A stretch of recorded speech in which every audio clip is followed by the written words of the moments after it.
And it looks like we're live, so hopefully this works. All right. So last session, you guys traveled through this cube of infinite doors. You came to the edge of your life before finally, Rhyse, you were able to find this portal into the 13th door, make your way through. The others eventually made their way through as well. Kellis, you kind of got that brief glimpse of this god or this patron that you've been seeing over your time, and you've kind of maybe given yourself to follow to some degree. You know, you've been getting these powers. When you met with him, he was a little rough at first start. You know, it wasn't love at first sight, I guess you would say. But you know, he warmed up to you guys. You know, he stabbed his rib bone into your wrist and made you the badass that you are now, Kellis. And you are with us, and you're not frozen, are you? Oh, okay. You know, and he kind of gave you this. Each of you, actually, each one of these ruins of these old relics and stuff. He's kind of tasked you to avenge him. And, you know, the Neogi, he told you, put him in this cube thousands and thousands of years ago. He comes through every once in a while, and he was always trying to find these avatars, if you will, these people who would, or his followers that would be able to break him free from this cube and defeat the Neogi Hivemind. And he gave each of you these relics. I gotta get back into the names of everybody. So, Imsh was Feldren. He gave you your little mask type thing there. You figured all the stats in, but it makes you in the distance. He mentioned that you'd be able to track the hive mind and know where this hive, Neogi Hivemind, is. When you kind of all of you wake up on the ship and you're looking at yourselves, you're a little beat up, a little worse for wear, but you know you're feeling a little bit better. You can feel this new energy that's burning inside of you. Your limbs feel stronger, your mind sharper. And Feldren, as you turn around, you can see in the distance it's just this tiny little pinprick of green light. Everything else around you is just complete blackness. Besides this cube that you've sort of docked next to, it floats about 20 yards away from you now. So as you guys wake up in succession, staring up at this empty blackness of nothing that's around you, you see the glimmering of the cube of infinite doors, and it flashes beside you almost as if there's some sort of light, but you can't quite see it. It just kind of glimmers. And then you see it retreating, or not necessarily retreating, but shrinking, as if it's folding in upon itself over and over and over. And almost in like mesmerized, you're kind of caught into this as all of you just watch this thing fold in. You're not quite sure how long you stood there watching it shrink and get smaller and smaller until it's just this tiny little pinprick of light. And then a blinding flash erupts from this point, washing over the ship with a deafening roar. It leaves your skin flash burnt, blistered, and your ears ringing incessantly. Any Constitution saves from everybody. Oh, good. Oh, 16. That's an 18. Oh.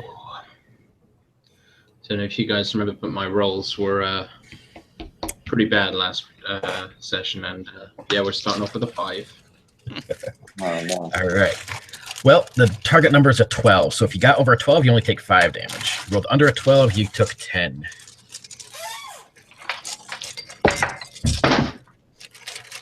Already starting off with the beating. Yes. And let me get my big pile of Let's see where this is going. dice here. So the ship jerks violently. You know, this darkness begins to swirl around you, spiral where this cube vanished, and slowly at first, but like the birth of a black hole, it grows bigger, spins faster. A small crate flings past Kellis's head, smashing against the side of the rigging, and then kind of spinning overboard into this hole, dragged off the ship into this cosmic rift that's opened up. Mast ropes, more crates, and space debris whip past the ship into this portal. Some of it slams against the hull of the vessel, threatening to smash your bodies. The junk heap creaks, groans under the stress of this vacuum, and you can feel it slowly start to pull back the ship as it kind of gets pulled towards this portal, this black hole that's opened up. Everything around you gets pulled into the beyond, and then you feel the pull of your clothes as you begin to slide backwards along the deck of the ship towards the spinning portal. What do you guys do? I think Kellis just braces for impact, tries to make himself as small as possible and figure out some kind of way to stop himself flying about as much. All right, why don't you give me a survival roll? Oh, that's gone forever. Oh, fucking 7. All right, it's going to be a fail. What are the rest of you doing? I'm going to go ahead and try to brace myself as well. Doing a survival roll or a strength, like to grab on and hold something. Yeah, if you're gonna grab a hold, you got like this mast and these ropes and stuff. Bits of junk are around you. Grab a hold of something. Why don't you give me an athletics? Okay, so that's a natural 20. Okay. Plus my 9 of athletics. Oh Jesus, here. Yeah. Feldren and Rhyse, what are you two trying to do as you're getting pulled into this portal? You can feel yourself being dragged, leaving claw marks from your nails into the wood. So, is there do I see a safe haven? Like, can I see into the ship or somewhere that would be safe from this? You can see your little cabin up in the front. It's about 10, 15 yards away where the spelljamming helm is. You'd have to get up there to it. Okay, so we're still level 6 at this point, so I don't have my fancy. You can use level 9s, though. You can use your level 9 stats. Okay, okay. Well, then I could, because I added some spells, so I could dimension door to inside next to the spelljamming helm, right? That's Okay. a level 4 spell. I didn't have it at level 6. So is there anyone within grabbing distance of me? Any of my companions? The other two? Dibs on Rhyse. Let's see. I was going to say Rhyse. Yeah, Rhyse would be. Okay, so I'm going to say, do you trust me? No, I won't say that. I'll just grab you and, and I always imagine Dimension Door being, they don't describe it exactly, but I always imagine it. You ever seen the movie Time Bandits? Yeah. And like this little black door opens up and I just kind of jump through it. So I grab him and like jump through. Come with me, brother. And I dive through. And then we kind of flop out onto the deck of the ship. And I'll immediately try and get the helm on. Okay. Yeah, so you're kind of scrambling. You're scrambling, trying to get this helm on. Rhyse, you're beside him on the floor, where you just kind of flopped into there, grabbing a hold of whatever you can. The rest of you out front on the deck of the ship, kind of grabbing a hold of stuff. You can feel pieces of the ship getting ripped off. Part of the planking kind of peels up next to your head, Kellis, and then rips free. It's flying back. You see, when you look up, you see this large crate just spinning in your direction that smashes against your face as you're holding on. Take 8 points of damage, Kellis, and I need an strength saving throw. Not dexterity. No. Natural fucking 1. What is this? I'll take that inspiration, thank you. Yeah, this bit of a crate just smashes into you, and as soon as you I'll hit it, grant you my inspiration on that. All right. Why did you waste it? That's a 9. Not quite. It still smashes into you. Kind of shift to the side just a little. You get a bit clips. Takes 6 points instead of the 8 points of damage. But yeah, as soon as you can feel your claws just lose grip on this piece of plank board that you're holding, and you feel yourself just get ripped back, you watch this deck of the ship kind of disappear almost as you're being lifted up in the air, flung back towards this portal. And then you feel something grab a hold of your ankle. When you look back, you can see part of the mast ropes have tangled around your foot, and that's all that's holding you as you're kind of flying in space, being sucked towards this portal. I am a flag. You are a flag. You stare ahead, as this ship itself begins to tear apart. You see planks, mast parts just pulling apart, flying back towards you into this portal. You see space debris in the distance, flying through rocks the size of your skull kind of zip past, hurled by these this portal is just sucking everything in. The ship begins to drift backwards further and further. And as you get closer to this portal, as you're kind of floating in space, Kellis, you can feel this cold emptiness begin to wash over you. Why don't you go ahead and start making a spell jamming check there, Feldren? Okay. So is this just like the spell? It's basically like a spell check. I forget. You should be under. Oh, geez. Because this isn't for the ship, so I'm going to. It just adds my charisma base, right? My spell stat. Yes. Well, how about I roll a d20? Well, I rolled a 17, so I don't exactly know how the math works. So yeah, Spelljammer is going to be a skill that you have. You can drop it down under intellect or you use charisma, so charisma, whichever one you want. And it works You have proficiency in it, so it'll be whatever your modifier is plus your proficiency. Oh, okay. Well, then if it's with charisma, it's I rolled a 23. All right. Or no, a 27. Beautiful. Because I had my proficiency and my charisma, and I rolled a 17. So. All right. So yeah, you kind of put this helm on. You see him next to you, Rhyse. Put this on, and the whole ship jerks for a second. It slowly starts to pull away. Kellis is floating in space. Imsh are holding on to the mast, for dear life. Your claws digging in. Mike, what were you gonna say? So like at this point, is there anything around Rhyse that's like solid enough that he would think to like he could tie a rope to that would be still good and solid, like stuck, not really going anywhere? Yeah, these things are kind of cobbled together, so you have plank boards and splinter pieces everywhere, and yeah, definitely. Okay, so like I would reach into the pack and take out some rope, and I would tie it around my waist, and then take the other end and tie it around something else that would be reasonably solid and like stuck. You're kind of in this little cabin. The door of this place just swings open, slamming open and shut, and you can feel everything pulling at you. Rhyse, as you're getting pulled in this chair, Feldren, you can feel the wind and everything beginning to pull your clothes as well. You can either make one more spell jamming check, or you could use a spell to just pass this to pull this ship out of this fold. You can see Kellis waving in the distance, tangled up in the rigging, slowly starts to unsnake itself as he's getting further and further closer to this portal. So this is what, if I do that, will I be leaving him behind, or will he come with me? That depends on his role. I see. Okay. Well, so if I don't, so is there a way for me to swoop in and pick him up? Well, I mean, could I like swoop in at high speed, even though it'll take me closer, so that I can pick him up? Well, he's still connected to the ship just by the rigging, so he's just kind of floating. So I mean, if you pulled away, he's going to pull with you. If you want to swing around, then he's going to shot through. Then I see. Okay, so I've got one spell slot left. I have two. I just used one for Dimension Door. So I will, I've got the helm on. I'll just channel my eldritch energies into the helm and force the ship to bend to my will. All right, so Kellis, you're floating there in space. Imsh, you can see him, kind of you guys lock eyes as you're looking back and forth. Kellis, what are you doing as you're floating in mid-space? Kellis he's just gonna turn and try and pull himself back along the rope that he's attached to. All right. With his one hand. Yep, give me a strength challenge roll. Disadvantage? Because I'm no. I figure you can kind of wrap it around your hook, and it's above 10. It's 11. All right. Best roll of the night.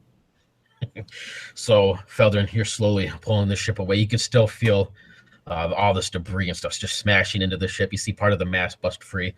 Pieces of the hull get peeled off. These space debris and these asteroids that are smashing into the side of it and the bow. You can feel it's as if you feel all of these as if you're getting pelted by stones and sling stones and stuff. You can feel them on your body. You're not taking damage, but you feel every one of these blows as it smashes into the ship. And you can feel like your skin is being peeled away as this ship itself is starting to be pulled apart. You can feel this cold kind of just wrap around your ankles, Kellis, and it crawls up your body. When you glance back as you're pulling yourself on this rope, you see these black, like tendril-like things from this void kind of snaking around your ankles, like wisps of fog, crawling up your legs.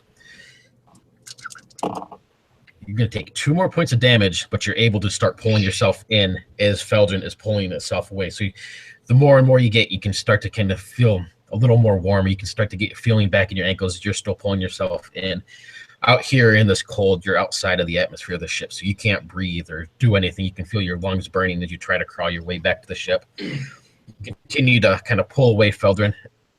In the distance, you can see this black hole getting bigger and bigger until it finally just kind of stops. All the space debris, asteroids, everything getting pulled into it, but you're able to start pulling yourself away. After a few moments, Kellis, you get yourself on this rope and you pull into this atmosphere and you drop, like a ton of rocks and just smash yourself against the deck, gasping for breath. Yeah. Just lying on my back like, I'm winded.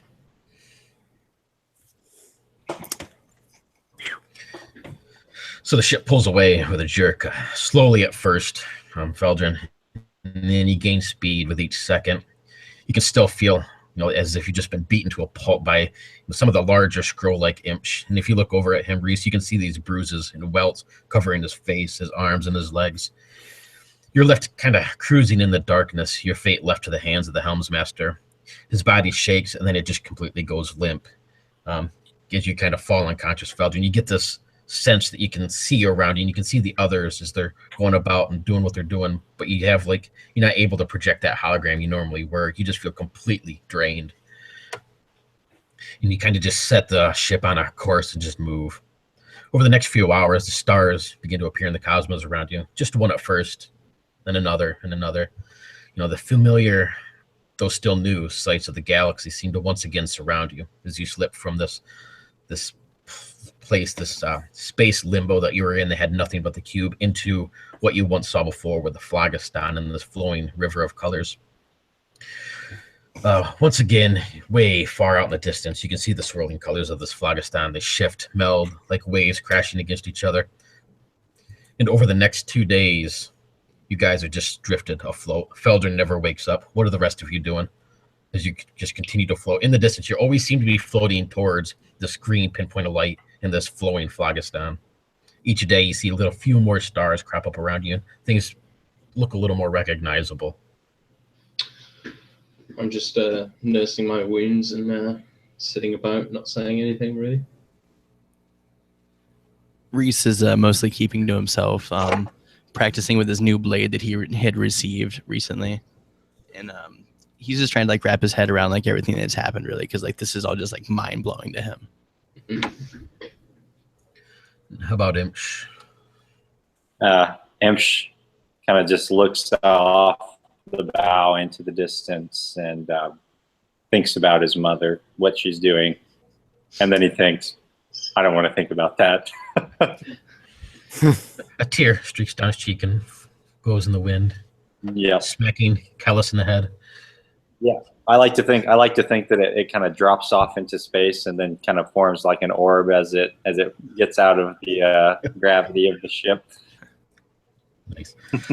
Kellis is just practicing hooking things with his new hand implement. You should practice rope climbing a little better. Yeah. So over the next 2 days, you guys continue to move along. It doesn't look like you've even moved at all, though. This astral river of the Phlogiston is always up ahead in the distance, always right there, and it just always seems to be out of reach. Upon awaking on this third day, Feldren, you're the first one to pop your eyes open, and you kind of look around. You can see the others crashed out on the ship at the moment, each one of them kind of waking themselves up. Lost my spot. So as you kind of look around, Feldren, and you look out the front of the bow of the ship, you can see the swirls of the Phlogiston curling around the base of the ship and crawling along the sides, and you feel that once familiar caress of the Phlogiston in this space river around you, as you guys are once again back on the path. And in the distance, you can see this shimmering green of light, and it looks like a marble at this point, like a black and green marble, just kind of spinning in the distance. Feldren, you feel that you're on the right path. So what do you guys do as you kind of wake up and you find yourselves once again on this path? You see some of your wounds. It's as if you've been resting for a lot longer than it seems like. When you look down, your wounds that you had are nothing more than just fresh pink scars. You guys can put yourself all back at full hit points too. It feels like you've been asleep for, probably a good 7-8 days at this point. So Rhyse just kind of scratch his chin a little bit and be amazed at the stubble and the beard that's grown. Where did this come from? What has happened?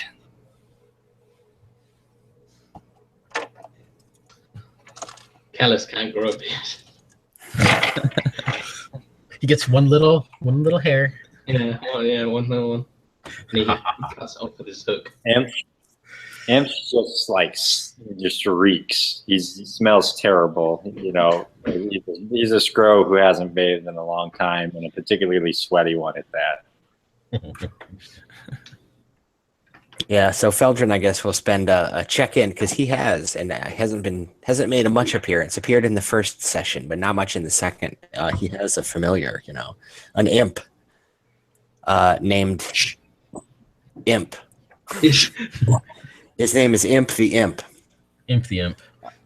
Imp the Imp. So he will go scratch Imp the Imp behind his ears and get bitten on the finger and curse at him with love. die, you fucking thing. You know, that sort of thing. So as you're getting chewed on by your imp, and the rest of you are kind of standing around, you kind of look into the distance at this little greenish black marble. And you can see that it looks like it's spinning end over end. Every now and then it seems the light catches it just right from this far distant sun. Then it glimmers, shines a little bit, and it looks more like an egg, shaped kind of a little bit oblong, one end a little bit larger than the other, kind of pear-shaped. You know, as you look at this Feldren and you kind of think about it, you probably have about a day or so before you reach this thing. And in the back of your head, you hear this soft voice, very deep and guttural, but almost like a whisper. You hear it says, "Call the dead."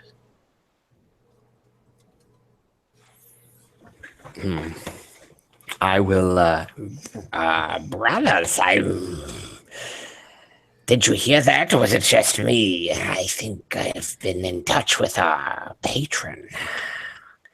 When he says that, all of you kind of get that, almost like somebody's whispering in the distance, an echo through the galaxy of the "Call the dead." The dead. Perhaps. Feldren, do you know where that's coming from? It sounds like Scro, he who has set us on our path. I do not know who else it could be.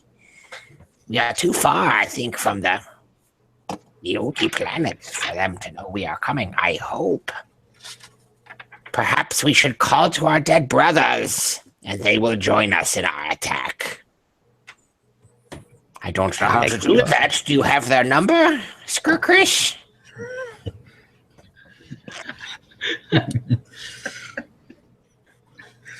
Just helps get Christian. You hear that? DMs. Yeah, you hear that grumbling, "Goddamn pathetic little fools." The dial-up Read. comes on. It says, "Read the ring. He's like, oh wait, I was still on. Read the the ring, the goddamn ring."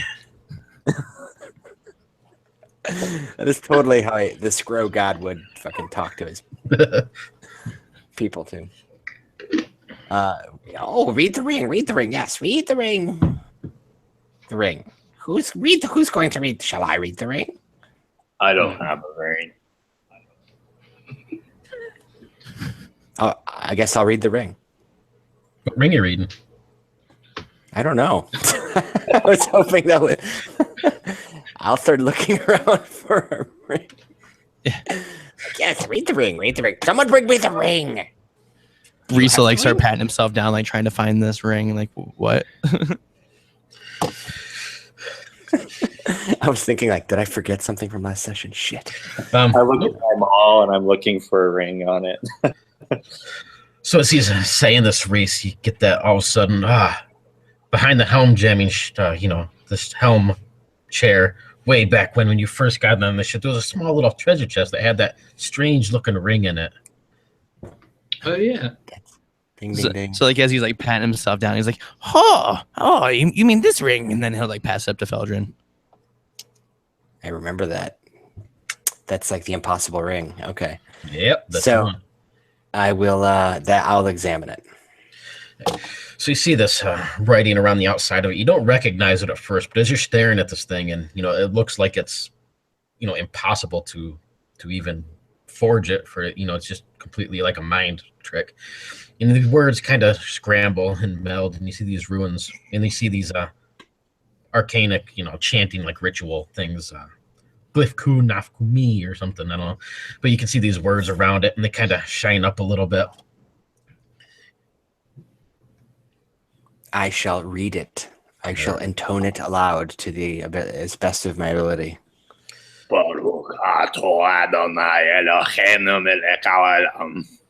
Sounds exactly like that. Yeah, thank you. Like that. So as you chant this, Feldren, you feel something kind of grab a hold of your ankle. You look down, there's nothing there, but it feels like it's crawling up your body, and more and more. You just feel these hands grasping at you, this slight tickle across your neck, and grabbing you in places you didn't really want to be grabbed. Those of you on the ship, and you kind of glance around, you see this dead hand crawl up over the side of the ship, and it pulls its there, and then you see it come up and grab a hold of the railing and start pulling itself up. And you see what's left of this skeletal zombie bit of a Scro. Bits and pieces hang off of it. Beside it, another one crawls up. And if you guys kind of glance around and might look over the side, dozens of these undead Scro just climbing up out of the Phlogiston. When you glance off, draw weapons and like ready himself to attack them. Same. Yeah, they pull themselves up. They don't move or anything. They just kind of stand there once they get up and kind of pull themselves over, staring at Feldren as he chants these words. The whole area around you seems to just boil and roil. The waves of this Phlogiston just smashing against each other. Makes no sound. It's like waves of water, but it just kind of, it's like fog as it kind of hits. But you see the bit of old junk heap ship start to pull itself up out of the Phlogiston, and then another and another. Within just a few moments, there's hundreds of these old Scro junk heap ghost ships. You can see all of them are just lined with dead Scro. Most of them impaled with bits and pieces of arrows, metal. You can see some of them have limbs that are missing. Some of them look like they've been crushed to a pulp. It's this entire ghost fleet kind of pulls itself up.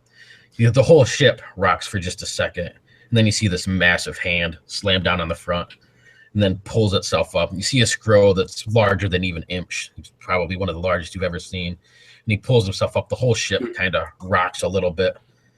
And he stands and stares around. Says, "Who called Guyver?" He looks around. He says, "Silence, silence. Who's the captain of this ship?" I am. And I raise my maul. He stares at you for a moment, and he kind of stomps over, staring down at you. He says, "And who's flying this ship?" Not me.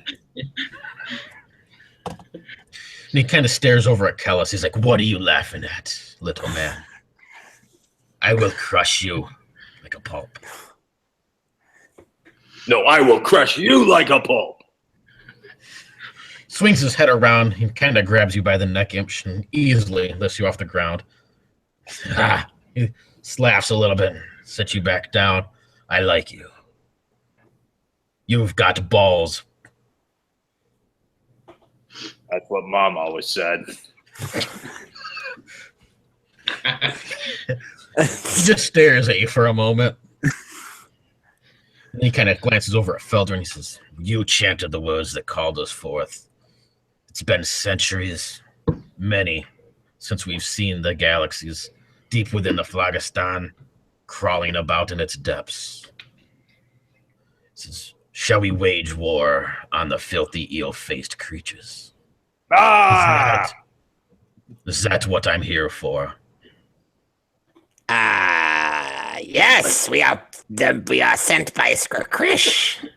We call you to attack with us. Feldren's very uncomfortable with this conversation. His eyes widen a little bit when you mention that, and then for the first time, he actually kind of glances at this maul that Imsh has. And you can see kind of almost a stunned sort of face. And he glances down at Kellis' small little hook hand and at Feldren's mask. And all of this seems to kind of click a little bit, and he stares around, at these other zombie Scro that are sitting on the deck, just kind of looking at him. He says, "So what plan do you have for the hive mind? We attacked it centuries ago and lost, all of us dead." He says, "Do you have a plan?" Yes. Imsh, in a sudden moment of clarity, says, "You're already dead." Perhaps you should go first. He kind of looks down at himself and, kind of plucks a finger off a little bit and throws it to the side. Says, "All the more to die again. Shall we invade the army, brothers? Take them down one last time. If you've called me for Skirkrish, then I am yours to aid."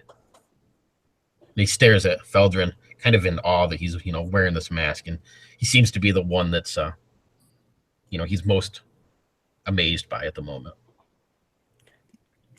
Well, I said the words, not knowing what the hell I was going to do.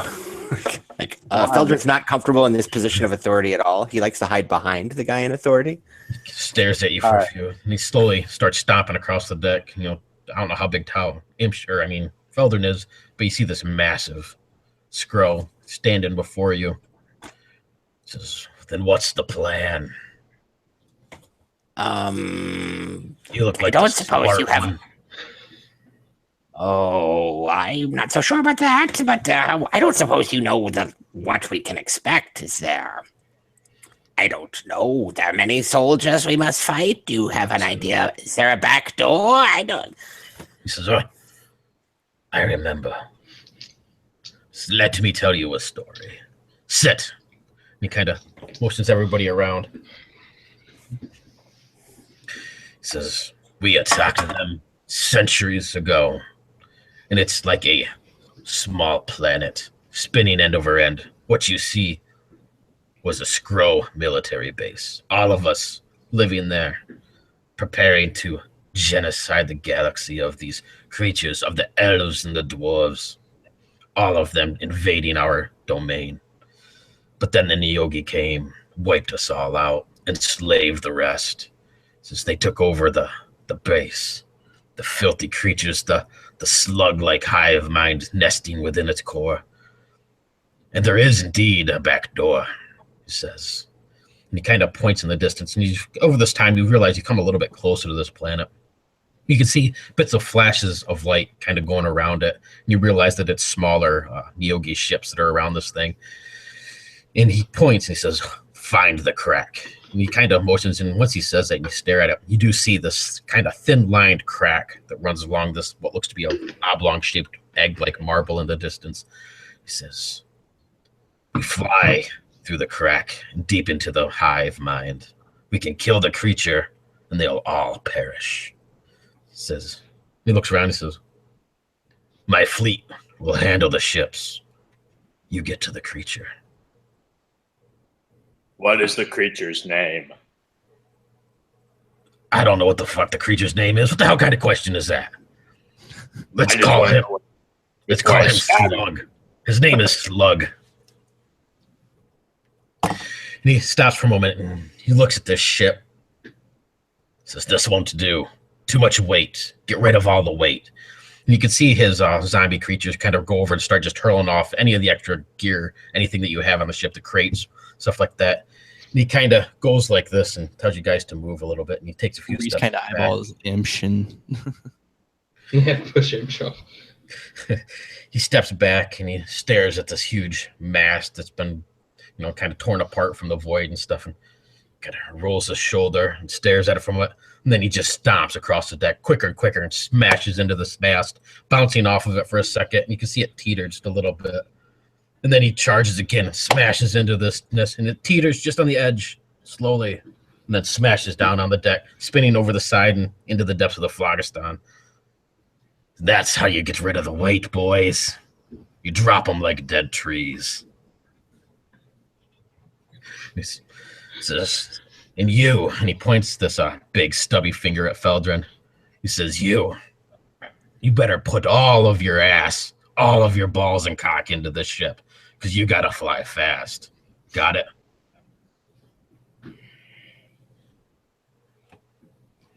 I think you're muted, Feldren. I'll put whatever I have. I hope it's sufficient, They told me it was, a good size. You see, as he kind of lifts his arms up, you can see just more and more of these dead Scro kind of lift their arms up in this echoing roar. And as you kind of glance out, you realize for the first time, there's a good 10 to 15,000 dead Scro ships just floating in this Phlogiston, this massive fleet, and you're slowly moving towards this oblong sort of marble. And he kind of steps forward. He says, I'll handle this. You get down there. And he kind of runs across this deck and, he jumps up on the side of this railing and just leaps out through into the atmosphere and then onto the ship that's kind of a few yards over to the side. These other undead Scro that are on the ship kind of clamber off into the Phlogiston and they kind of sink below this colorful waves and crawl up on their own ships. He gives you a bit of a nod and just points. In unison, all these other fleet of ships, everything just starts to move. You know, you kind of left in this as everything just kind of washes around you, Feldren. He says, hurry up. I'll drive, fly forward at top speed, I suppose. All right. You know, I am a leaf in the wind. Watch how I soar. So with you sit down in this chair and you get this hammer, it does feel like the ship is, you know, several tons lighter, and it does feel a little fresher as you hit top speed and you just cruising in this Flagstein. It seems to be much quicker. And you can feel this energy course through your Feldren. This mask glows, and it feels like it's hot, like it's burning your skull. Anybody who sees him can see this thing is burning like an ember around his head and his flesh. You can see it kind of melt down around his eyes. This thing kind of melts itself to his face. The ship gets quicker and quicker, and within a few moments, you realize you're closing in on this huge, massive, oblong shape, almost the size of a small moon, kind of spinning in the distance. And you can see that crevice that you got to get through. What do you guys do? 2 seconds, Gene. Fuck's sake. Oh, damn. Sorry. Well, let's see. So, yeah, we need to go right to the crack, huh? Right to the crack. Okay, so Imsh says, we're coming up the crack, and we're going to squish that slug. You hear this roar around you, and everything just starts to break off. You see some of these fleets and smaller ships kind of zip out. Other ones kind of circle around you a little bit, kind of guiding you down towards this area. You can see more and more of these Neogi small ships. They're called urchins, and they basically look like an urchin. Inside is usually an Umberhawk with one Neogi strapped to it, and they just kind of spin through space, smashing into whatever they can, almost like spiked cannonballs.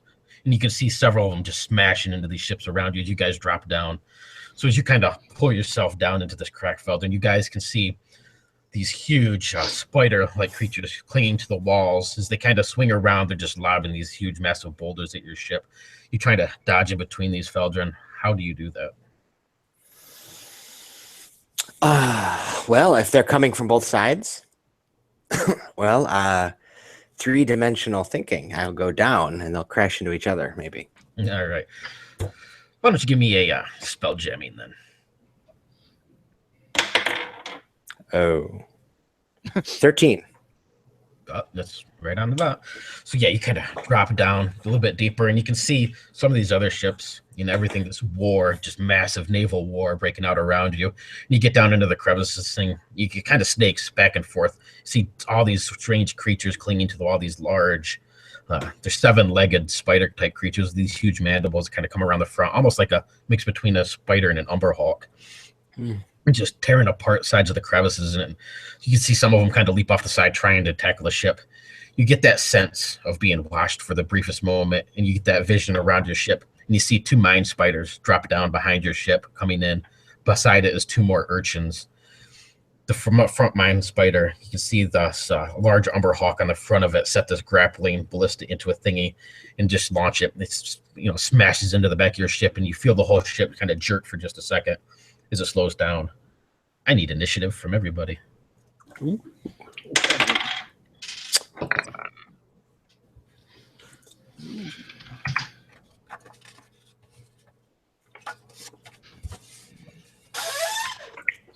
Sweet baby Jesus. 26. Let's see. So, Kellis got 21. Nice. Gene. 26. 13. Damn. 26 for Rhyse. And 12 for Imsh. And let me roll mine. And 12. All right. So Rhyse will be up first, and we are right there. So Rhyse, you'll be up first. You can hear that smash as this grappling arrow kind of smashes into the back of your ship. You can see its prongs kind of almost like a mechanical sort of arrow. You can see it dig into the ship, and then these prongs open up as it pulls back, locking onto the ship, and the whole ship just kind of jerks forward a little bit, and then slows right down as Feldren just kind of strains to try and pull this thing forward. Over on the far side, it's about 20 yards away from you, this mine spider. You can see this small little spider-like creature kind of clamber up on the back of this umberhawk, and then this thing kind of leaps forward and grabs another arrow and starts putting it into the ballista. Rhyse, you were up first. So is there anything that looks like Rhyse can like stab a pointy end of a stabby thingy into it? No creatures are not in melee range, no. Okay. So at that point, then I'm just going to like haul balls to the back of the ship where all the commotion seems to be happening. Okay. Let's take a move. That puts Kellis, you were up. You see the same thing. As you see Rhyse run forward towards the back of the ship, you kind of glance up, you see this large spiked ball kind of drop down, rolling across the deck towards, as if it's going to smash into the back of the deck and roll across it, smashing you guys. Yeah, so I'll kind of move close to the back as well. Obviously, staying at a safe distance. Yeah, and I'll just stand and cast Shield of Faith on myself. And then just send it. So my AC's 17. AC's 17. For 10 minutes. Oh, but I have to make concentration checks. All right. So Feldren, and then I have nothing else. Right. Feldren, it feels like somebody's just pierced your chest with an arrow, and you feel that jerk. You are up. You can't quite see what's going on out there because it's outside the cabin. You don't have your hollow figure up at the moment. What would you like to do? You can feel like it's pulling the ship. It's slowing you right down. So this is one of the two that's behind me. Yeah. Yes. Do I have a sense that if it's the one on the left or the one on the right that shot? Let's say the left. Okay, so could I, and they're right next to each other, yeah? Yes. So I could like jam on the gas and then swerve to the right, try to pull that one to crash into the one that's next to it. Definitely. That sounds awesome. Let's go. I'm going to say acrobatics. Okay. Hey, 17 plus 2. 19. Definitely. So, you're able to pull this thing forward. You kind of pull it aside. Those of you on the back of the ship kind of look as this other ship on the right, would be your right, just kind of gets pulled and then comes in and crunches against the other one, pushing them kind of up against this wall. The one in the middle is between the wall and this other ship. You can see it just getting pulled apart as it scrapes up against the walls until it's just basically this hunk left that drops down into this bit of an explosion.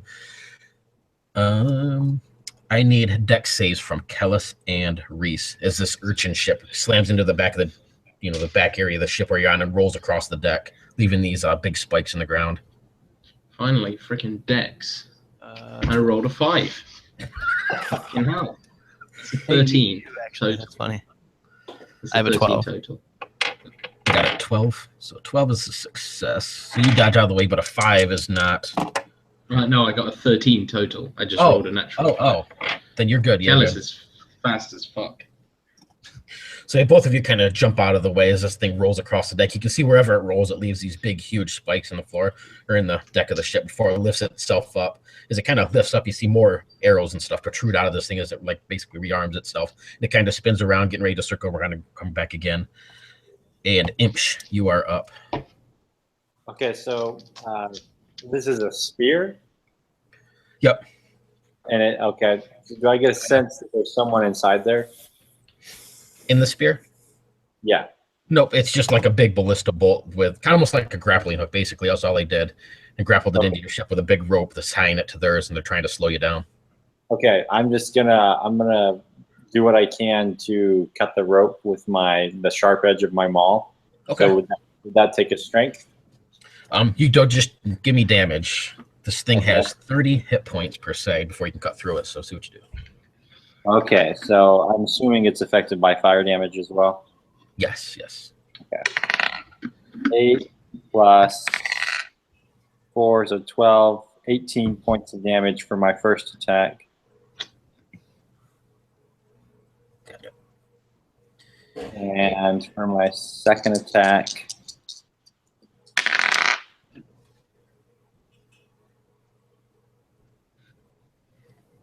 19 for the second attack.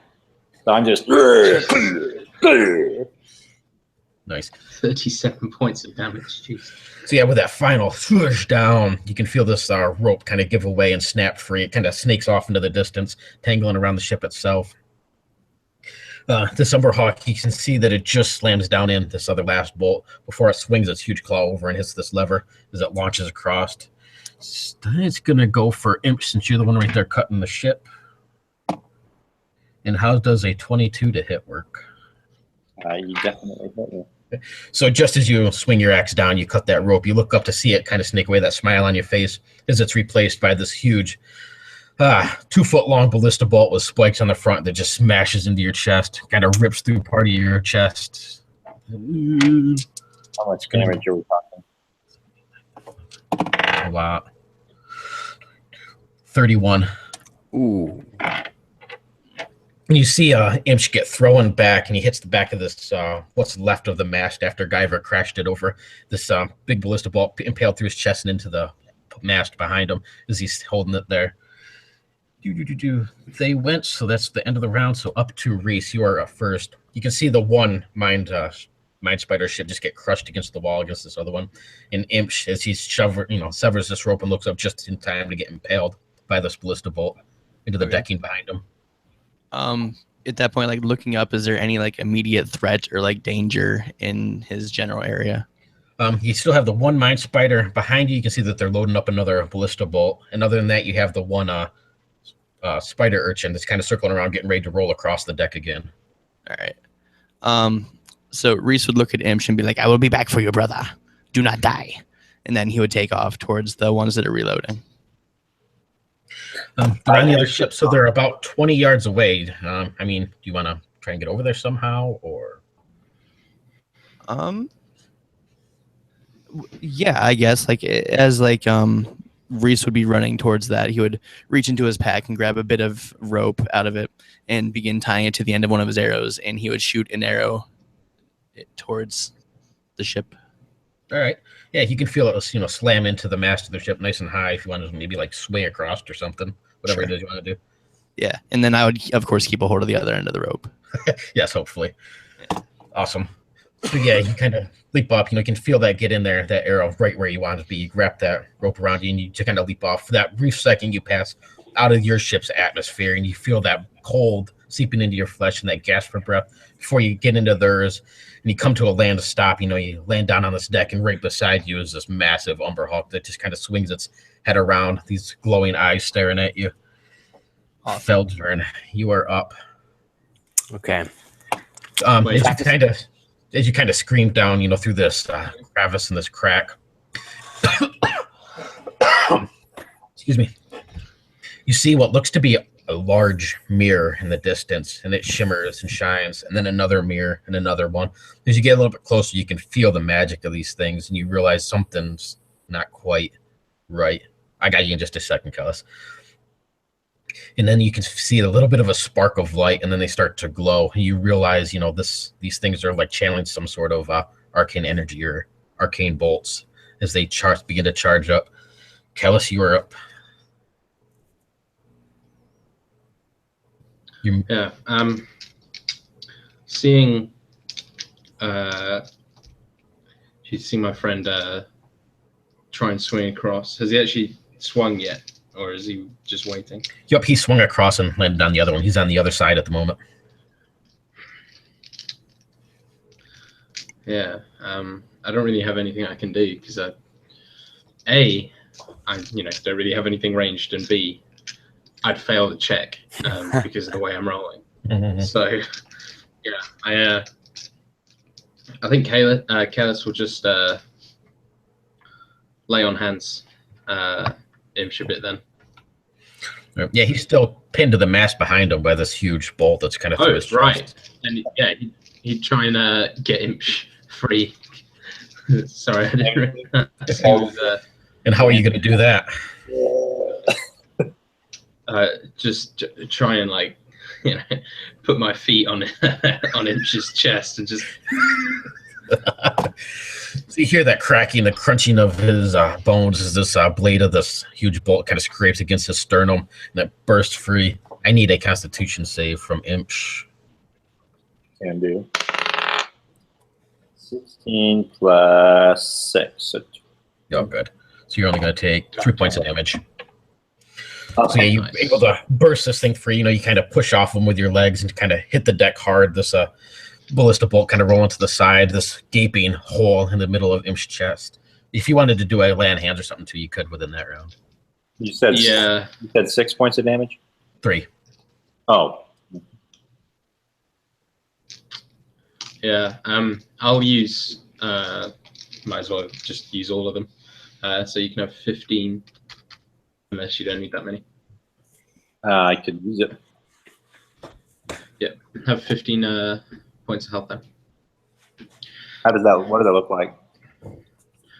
So it's kind of for Kellis. It's he sort of takes his hooked hand and just kind of rakes it across the back, just very slightly of his only hand, and then kind of as the blood starts kind of going down his forearm, he places his hand up to the sort of hole, and just kind of as his blood mixes with yours, it sort of the hole closes slightly.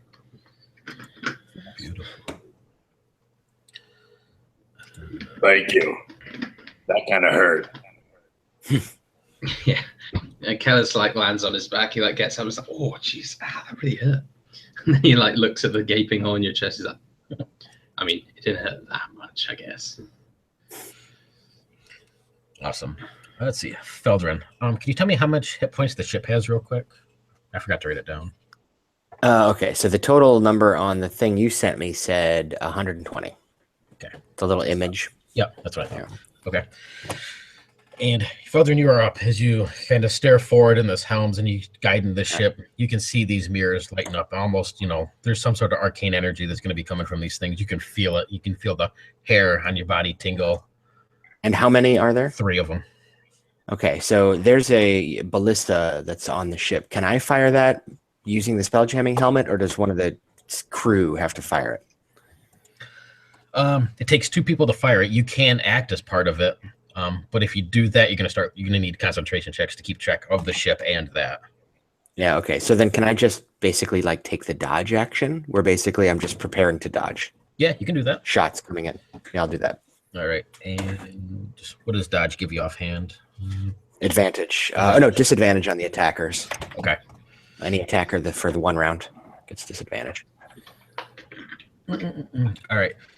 And do you want to? You can kind of alter your ship's armor class there. I don't know if you want to do that. So sure, yeah, I'll go ahead and do that. So I roll, and I roll a spelljamming check, and I get to add half of the total number to the AC of 8. Yeah. All right, here it comes. I rolled a 10 plus my spelljamming modifier of 10, so 20. So half of that is 10. So the AC is 18. Got it. All right. They have disadvantage on that number. So Grab 2 dice then. So yeah, as you kind of cruising down, there's no way you can't get out of the range of these things, but you can definitely try to kind of swing back and forth. yeah, Let's taking see. evasive maneuvers. Definitely a miss. And last one totally. I didn't roll above a 6 on all of them. So yeah, you can see these blasts go off around your ship, just kind of smashing into the sides of this little cavernous crevice that you're flying down. Excuse me.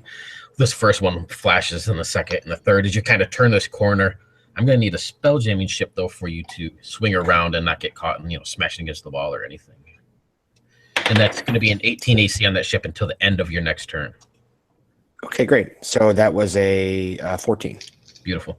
So yeah, everybody's kind of feels your body, your stomach's drop as you kind of swing around this corner. Imsh, you are up. Okay, so the ship that had the Umber Hulk on it, is that still following us? Yes, it is. With Rhyse is over there right now, standing next to the Umber Hawk. It's about 20 yards in the distance behind you, keeping pace with you pretty well. There's only one ship tailing us at this point. That one, and then there's a spider urchin, which is just a one-size ship that just keeps dropping down and rolling across the deck. Okay.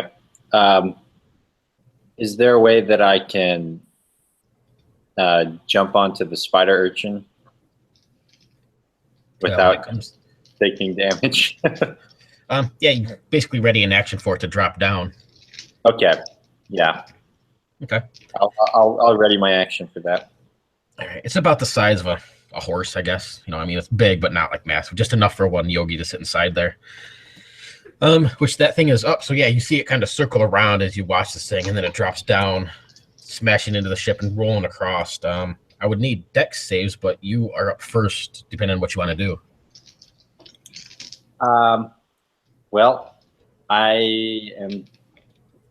Is this the sphere? Is this what is the one that's rolling around, or what does it look like exactly? It looks like a sea urchin, basically, just like a caltrop, a large ball just full of spikes, and it's smashing down the deck, and it kind of roll across, burying the spikes in it, and then pick itself back up. I'm going to go into a rage. All right. And just kind of wait for it to get really close. And basically what I want to do is use my maul to hit it down into the ship far enough that it can't roll it anymore. So like halfway into the Awesome. Into the ship. All right. Well, why don't Kellis and you give me your dex saves first then? 21.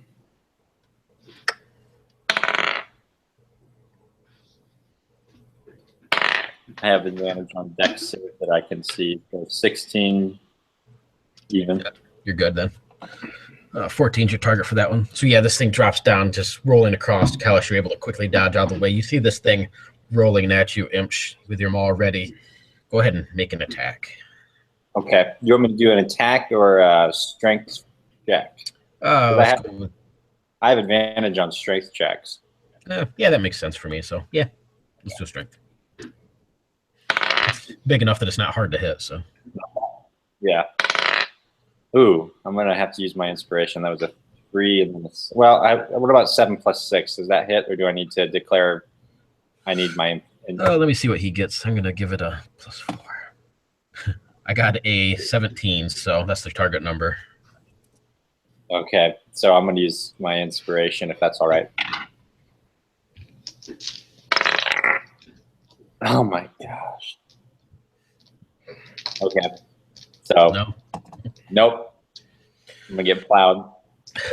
So yeah, you kind of swing your maul, just smashing into this thing. It looks like it digs down a little bit, but the momentum that it had is just too much as it rolls across. You're able to dodge out of the way because you passed your dex check, but it lifts itself up again, just leaving a trail of spikes in the deck of this ship. Behind you, you can see this Umberhawk kind of swings around, this huge, massive claw swinging at your head, Rhyse. And 10, 14. I don't know. I wrote it down. 15. 15, so miss. So it just kind of swings around, just barely missing your head. Its other hand comes up kind of, and that's a total miss too. And it just kind of swipes up next to your face. It kind of swings its arms out a little bit and lets out this loud, clacky sort of screech sound. And end of the round. So Rhyse, you are up, staring at this thing towering above you. All right, so having just swung at me, Rhyse is going to be very angry with this thing now. So he's going to charge into this thing with his shiny new magical sword first.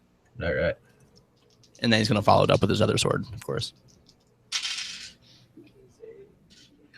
AC is 13, so. All right.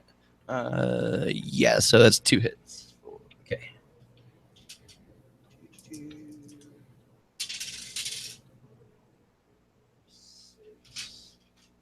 And that was all special with 2d4. 2 and 4. So 6. Sorry, this whole new sword thing is. You're fine. I lost it. There it is. Plus 1d6.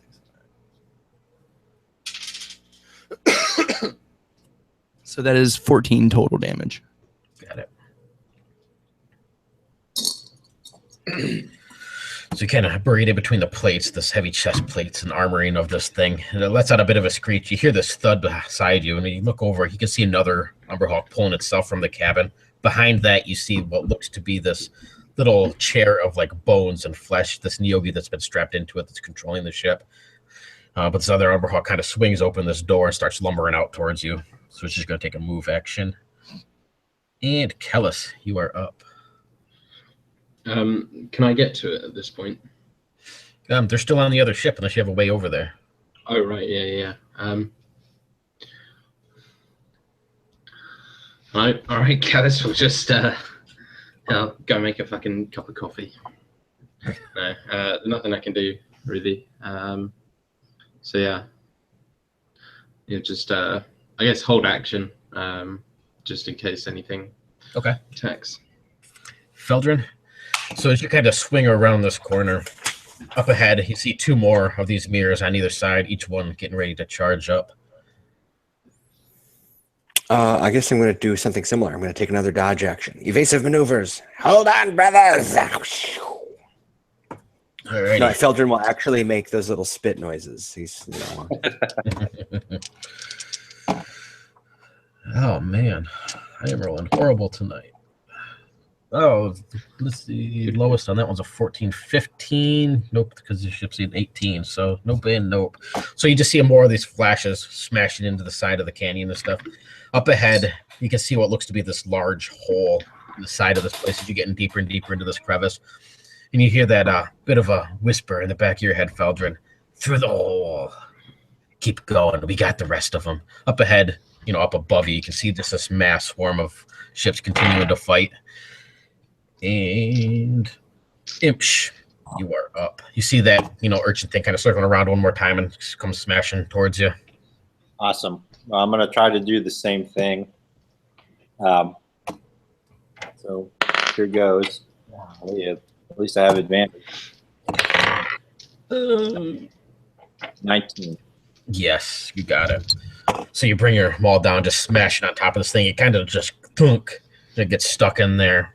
Inside, there's a tiny, small little window, and you can see these glaring eyes of this long-necked Neogi. Its teeth kind of hanging out of its mouth as it snarls at you. You can hear that snap as this little hatch begins to open up. This thing starts to crawl forth. Do I have to attack once to get my extra attack, or can I? No, yeah, that's fine. You can go ahead and take your extra one. Okay.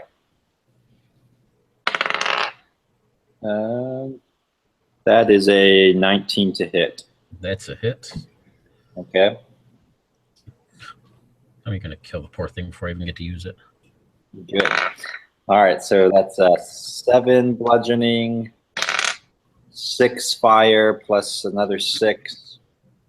12 plus 7, so 24 damage. I had 21. So yeah, this kind of hatches up. How do you kill this thing? I don't think I did my math right. That's 19, right? 12 plus 7? 7. That's 19. 12 plus 7 is 19. 19, yeah. I have one opponent left. I think it's like 500 damage. All right, sweet. Kellis, technically you have your chance. If you held your action, it's right there on the deck. If you want to go after it, you know, let me make a cool attack with it. Kellis, Kellis will lunge forward, eager to try out his new hook. Okay. AC is only a 14. I got a 26. Yeah. Oh my. So basically, I go in and I just like beat the snot out of it, and I'm about to do the coup de grace, and you just come in and go. Yeah. So.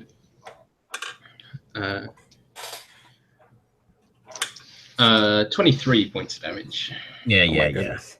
I think you got him. As you're cruising down this thing, Feldren, you can see the other ship behind you kind of slow down, like it's getting a little bit further and further. You know that Rhyse is over there, but it looks almost like it's just slowing right down, letting you go ahead. My spiders are up, so it gets its attack on there. Rhyse, we are back to you. All right. So you can see the ship again. Your ship kind of like speeding off in the distance as they bring this one slowing right down to a halt. These 2 Umberhawks staring at you. Rhyse is beginning to rethink his life decisions. I guess he's just gonna keep hacking away at this Big old son of a bitch is right in front of him then. All right. Go for it. For a 18 and a 14. 18 hits. All right. So that's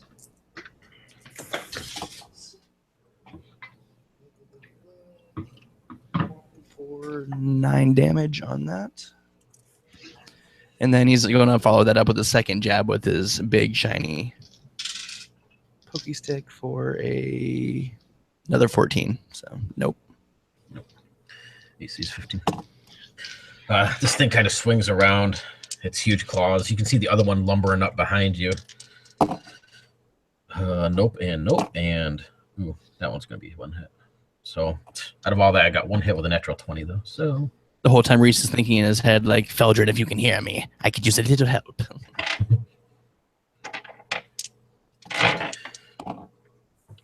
ooh, 18 damage. You see this one kind of swing through. It grabs, it kind of clips the back of your skull and these huge raking down the back of your neck, your back.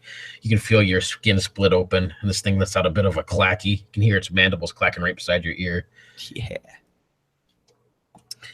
Kellis. You can see the ship in the distance almost come to a halt as you start to speed away from it. This bloody pulp, Neogi, at your feet.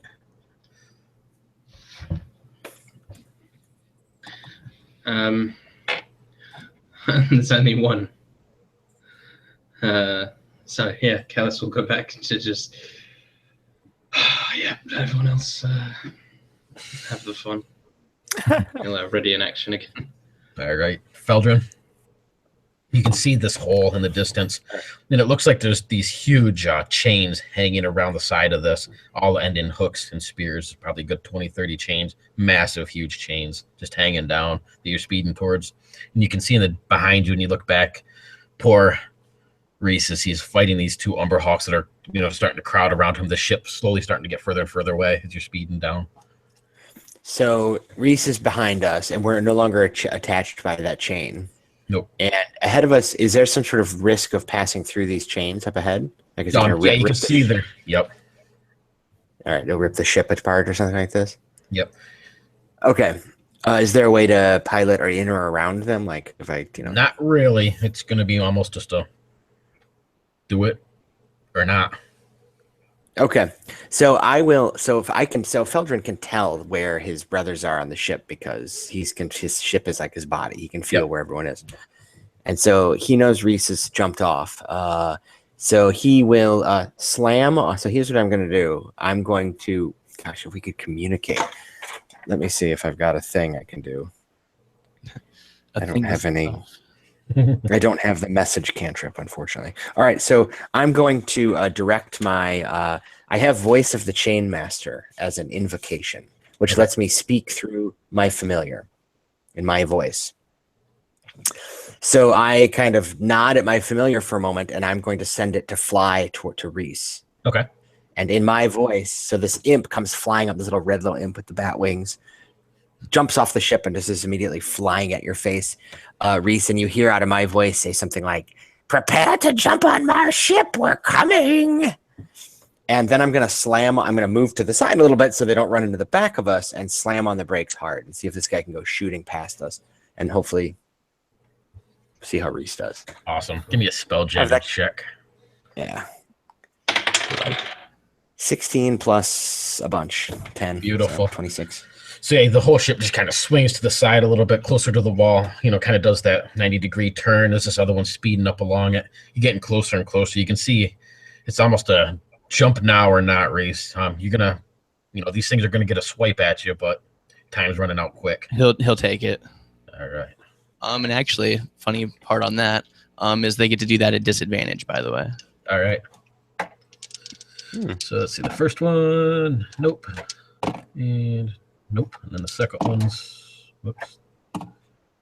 That one does. I got a 15 for the low. And nope. So only one. And only 1 point of damage. Mm-hmm. So it just gives you this very slight glancing blow across your ass cheeks as you jump, from this one over into the other. Give me an acrobatics check. Yes, sir. Oh, 15. You're good. So yeah, you hit a little hard on their ship, kind of roll across the floor and pick yourself up. You can see these lumberhawks kind of staring, their eyes glowing a little bit, and you can see that Neogi in his little bone-like helm share. His eyes kind of widen up as they just speed past your ship into these chains. And the whole thing almost seems to come alive for a moment. They wrap around the ship, and he's just torn into pieces as they pass through. And as you see the Umberhawk bodies and the Neogi just kind of tumbling through the distance and down into this black hole that you're moving towards. Did that action do enough damage to blow the chains out of the way a little bit so we can get through a gap? Or I'll try. Yeah, I mean, a little bit. Yeah, there's they're kind of moving and stuff. So I mean, I'll try and time it and slip through when they sway away, for better or worse. All right, you can kind of flying forward and start to move. It's up to you if you want to go. Survival would work here. Stealth will work here. Or if you just want to take the full brunt of it and do a Spelljammer. Well, Spelljamming is definitely my shtick, more than those other things. I'm going to... The other ones would just lower the damage because it's more likely to miss it is all. All right. So I'm going to try to... Sure, I'll try to slip through without them noticing. Hopefully these chains are distracted by the... they're eating Umberhulk right now. So I'll try and slip through. I'm going to fly casual is what I'm saying. Okay. Give me a... So do I roll stealth for that? All right. Yepper. So I rolled a 15 plus 2, 17. Cool. So I'm rolling well. This is my new favorite die, actually, right here. It's only going to be half damage to the ship. Okay. Which is actually... going to be a lot of damage, I bet. Yeah, probably. 8, 9...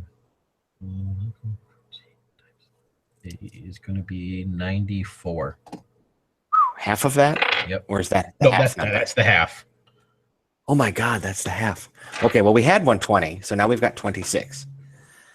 Wow. So as you kind of move through, it's almost like these things come alive. You can feel these huge changelings that are like the size of your head wrapping around the ship, these hooks. All of them look to be covered in barbed wire and small blades, and it just tears into the ship. Being the Junkie, it's not the best thing to begin with, and it just rips pieces apart. As it kind of comes through this black hole, this whole area around you glows with this eerie, sickly green light and just smells horrible. And as you flying through this hole, everything goes to almost a dead silence. The ship continues to speed down this tunnel, and you're left this waging war behind you in the phlogiston and the atmosphere. You can smell death, feces, sulfur, and it burns your nostrils. Your eyes water. Far down, as you continue down this thing, you can feel bits and more of the ship just kind of getting ripped apart. Something else, seems to be getting a hold of it. And you can see this green glow at the end of the tunnel. It looms closer and closer with each passing second. The ship speeds forward, propelled by Feldren's trembling form in the chair. And you duck and take cover, all of you, as the walls are slick with a dripping slime. Thin strands of webbing cling to your body. It burns when it touches you like acid. With a final crashing sound, the ship tears through the opening into the core of this asteroid base. The Junkie finally just gives way. You can see part of it split off. You can see the cabin lift apart from it, and the whole thing just begins to crumble into pieces. And it hits the floor hard, an explosion of dirt, wood, rock, and metal. I need deck saves from everybody. Oh, damn. 10. 10 is a failure, 16 damage. Is this something that I... Yes, you would have your danger sense for that. 24 is a success, so only 8 damage. It's 22. Well, because I have evasion, I take 0. Right. Yep.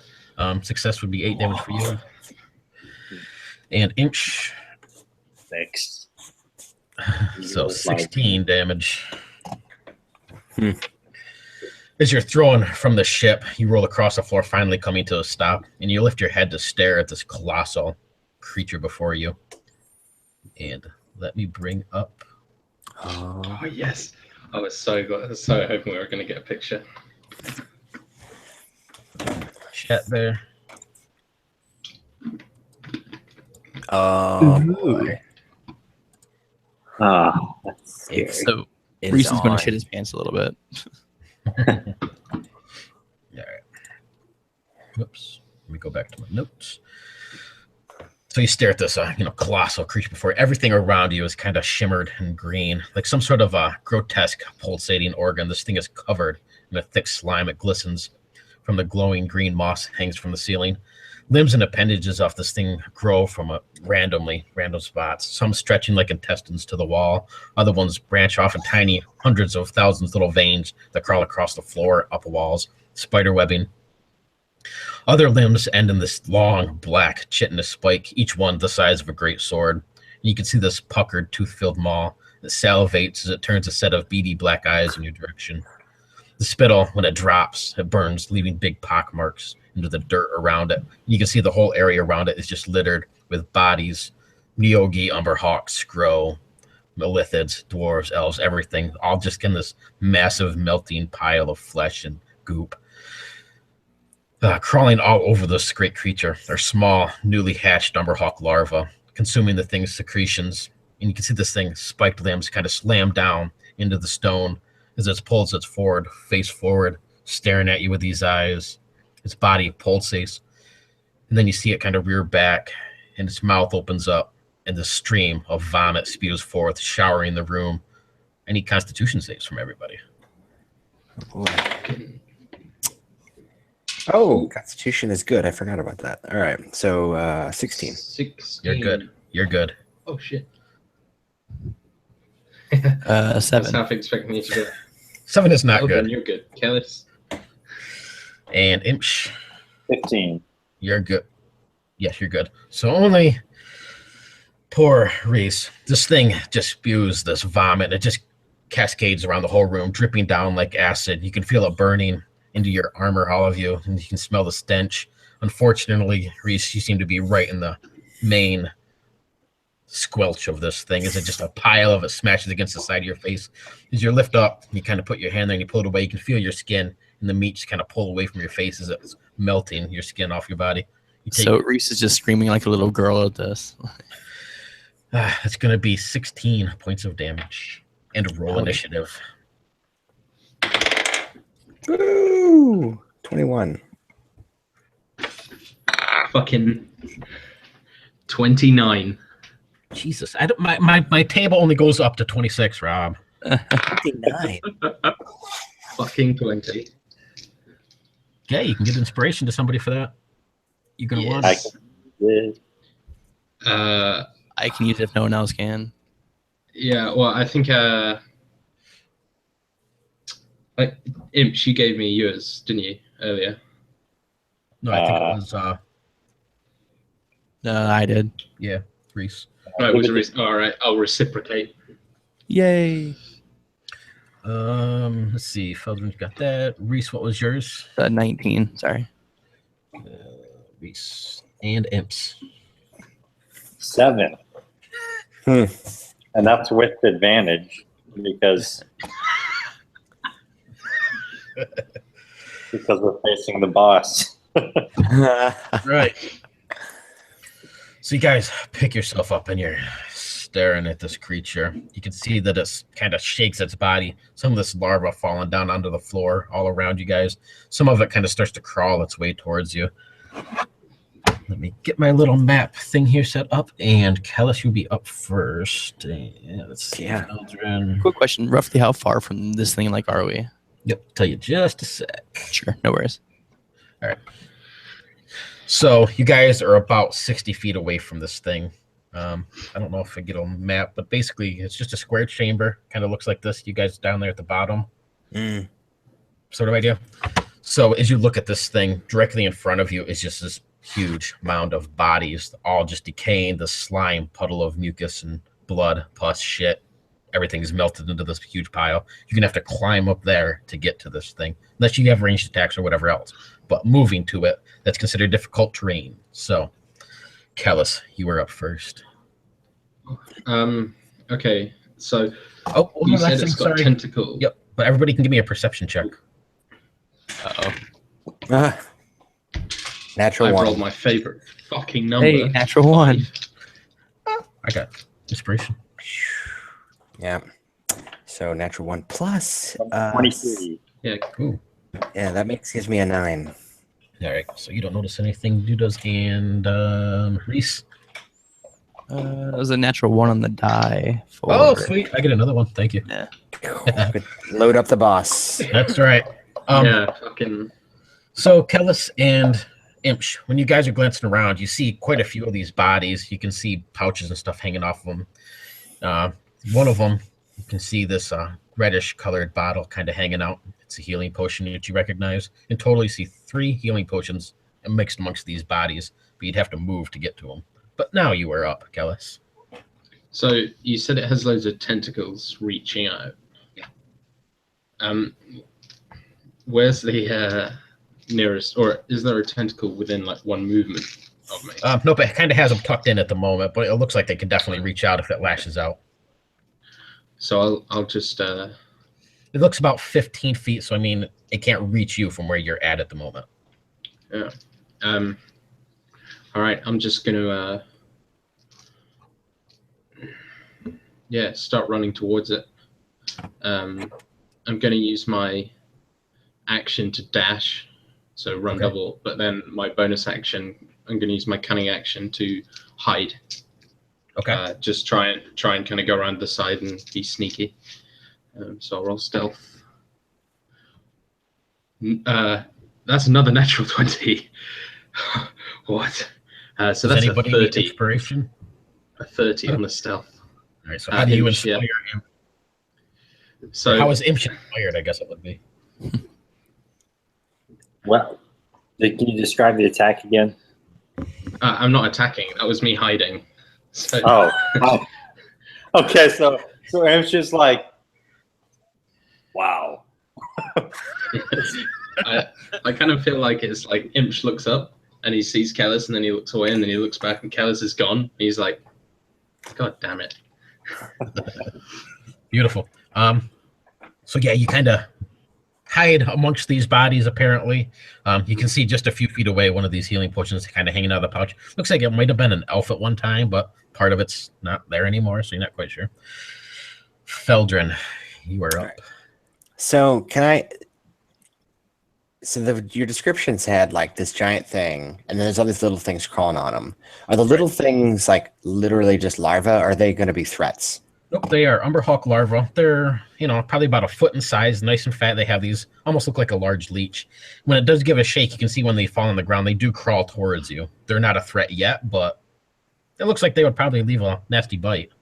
Okay. So if that's the case, okay, that's question 1. Question 2 is, does this thing look mobile, or is it like attached to the floor, this monster? Yeah, it's pretty much fused to where it's at. Okay, well, then I'm going to be a stinker, and I'm going to cast Wall of Fire right through where it's sitting. Okay. You know what I mean? Like a little ring around it. Yep. So that hopefully it just sits and burns for a while. So All that's 68. Fuck, that's going to smell Is it amazing. attack or is it a save or anything? It's or? a save. It's a DC 18 save. All right. Dexterity save, so I don't know. What's that throw? 2, 4, 6. 68. And I'm rolling 6s. Is it half damage on a success? Yeah. Go ahead and do up the damage. 2. I 8s. I just don't. I'm having trouble finding 6 of them. But I like to roll them all at once, you know. Okay, so 6. Here we go. Yeah, that's pretty good. 6, 12, 18, 28. 28. Yep. 28 fire. And how long does this last? Like a minute through. I concentrate and it just keeps alive for a while. Okay. Okay. I will actually double check the duration because I don't have it memorized. Because that's the first time I've ever actually cast that spell. I'm going to get my phone for a calculator because I'm not going to sit here and think about this the whole time. Books. It's 1 minute. Yeah, that's what I figured. Concentration up to 1 minute. Okay. Thank you. 272, and it was 28 damage. 28. Yeah. Wall of fire. And they take that every turn. Yep. Okay. Got it. Or anything that tries to move through it, obviously. Yeah. Yeah. Beautiful. Or ends its turn within 10 feet of it. Okay. Good And I spell. cast that at 5th level, just in case you're wondering, because I'm a 9th level warlock. So that's why it was 68 instead of 5d8. This thing roars out in pain, and you can see that it kind of twists itself, thrashing about these long tendrils and stuff that are connected to the wall and to the floor and holding this thing in. The whole entire place just begins to shake. You can see these large boulders falling down. Things kind of coalesce down this slimy, nasty thing. I need dex saves from everybody. Great. Now you pissed it off. Well, 19. Well, put it this way. Dex saves a DC 16. On a failure, you're going to take 12 damage and be fall prone. On a success, you just fall prone. all right. Can I? No, I'll That's a just. Yeah, I'm just gonna fall. So I fall. Take 12. Did you say? Yep. Oh, this matters. So on a success, only Sorry. fall prone, but we don't take the damage. Okay, I have a question. So I only rolled a 7, so I'm going to be falling, and taking 12 damage. So I'll need to make a concentration check. But before I do that, when I cast that firewall, did I kill any of those larvae things? There's thousands of them on this thing. So yeah, you killed some, but not enough to really matter yet. Well, the reason is because if I kill a creature with a spell, I get temporary hit points. So They have they have 1 hit point apiece. Let's say you killed. I'll do. well, it doesn't. Temp hit points don't stack, so I would just get 15. So Okay. even if I killed 100 of them, it's just the 15. So Okay. which is good because I just lost 12 of it. So now I'm down to 3 of those. That'd be a ridiculous way to power play stuff. I know, right? I have 2,000 hit points now. Sorry, no, temp hit points don't stack. So, but I need to do a concentration check because I took damage. It's 10, DC 10. Oh, that's fine. I made it. So, Okay. not 17. So. Beautiful. Rhyse, you are up. All right. So Rhyse is going to run basically his full movement towards this thing. So that's basically he's going to go 30 feet closer to this thing. Okay. As he's doing this, he's drawing a dagger out of his belt and he's chucking this thing. And he's muttering a small prayer to, what was it, Sri Krish or whatever Skurkrish. Yeah. Skurkrish. And he's hoping that Skurkrish is listening. And as he throws this dagger, it kind of looks very electricity-like, kind of like a small bolt of lightning, if you will. And let's see, that is it's a 17. I believe that's a hit. No, it's an 18 is the AC on this guy. All right, so then that's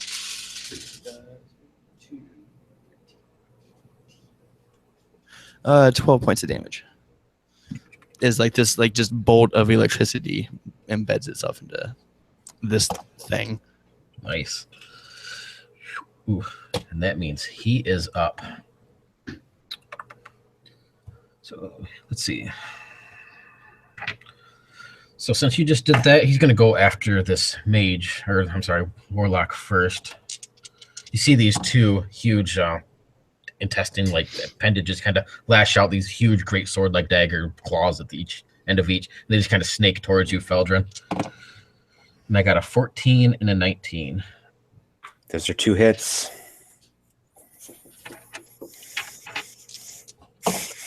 2, 4, 8, 9, 10, 11, 12, 16 damage. All right, so I will make my concentration check. 12. Okay, I made it. So because Right, it's you're good there. 10 or half. Yeah. All right. As these spikes kind of snap a hold of you, you can feel these piercing through your flesh. One of them kind of wraps around your leg, and then across your body, and wraps you around, lifting you off the ground as you're grappled at the moment. Okay. And I'm hurt. I realized I told a lie about my height check. It was actually 32. 30, sorry. I don't know And if that matters. since he doesn't see, Oh, does he move? Because otherwise he takes another 68 damage from the fire, wall of fire. do that Sorry. just a sec, let me finish the other attack. He can't move, but his tentacles are through it, so I'll consider that. He doesn't see Kellis. Imsh is out of range, so that leaves Rhyse, and you attacked us, so this last one's on you. And that is another natural 20. Oh, And Rhyse goes up in a puff of flame. Well, I rolled 3 ones, so It's only a 6, 7, 8, 9, 10 damage. Don't feel bad. And that's the end. And that's okay. Yeah, he'll take the damage. So go ahead and do your damage for that. Okay, do you want me to roll that every time, or should we use the same roll over and over? I don't care. Let's use the same roll. That'll be easier. 28 was the number. 28. I don't know if that's average. Make his... No, didn't. Okay. All right. And with that, he has a legendary action. So you see that it kind of makes out the scream as echoes the whole chamber. It shakes a little bit more. See, it's getting more and more frustrated with these flames around it. And it kind of lifts itself up, and you see this vomit spew forth all across these flames, all around it. It's going to put out those flames for a legendary action. Imsh, you are up. Okay, so the flames are out at this point. Yeah. Does the vomit, does it appear to be acidic? Is it like? Yeah, definitely. Okay. Is it taking out any of the larvae? Yeah, it kills some, but like I said, there's just so many that. Yeah. Okay, so these legs or whatever tubes, do they look like they're just holding it up, or does it look like it's getting some like nutrients from them or something? No, it looks more like it's just kind of holding it in place. Yeah. Okay. I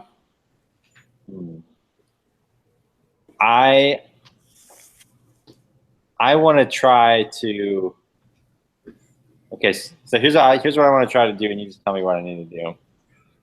I want to try to jump from limb to limb and make my way to its head, like behind its head. Okay. Let's go with acrobatics. All right. Okay, I'm going to use the. That was a natural 2.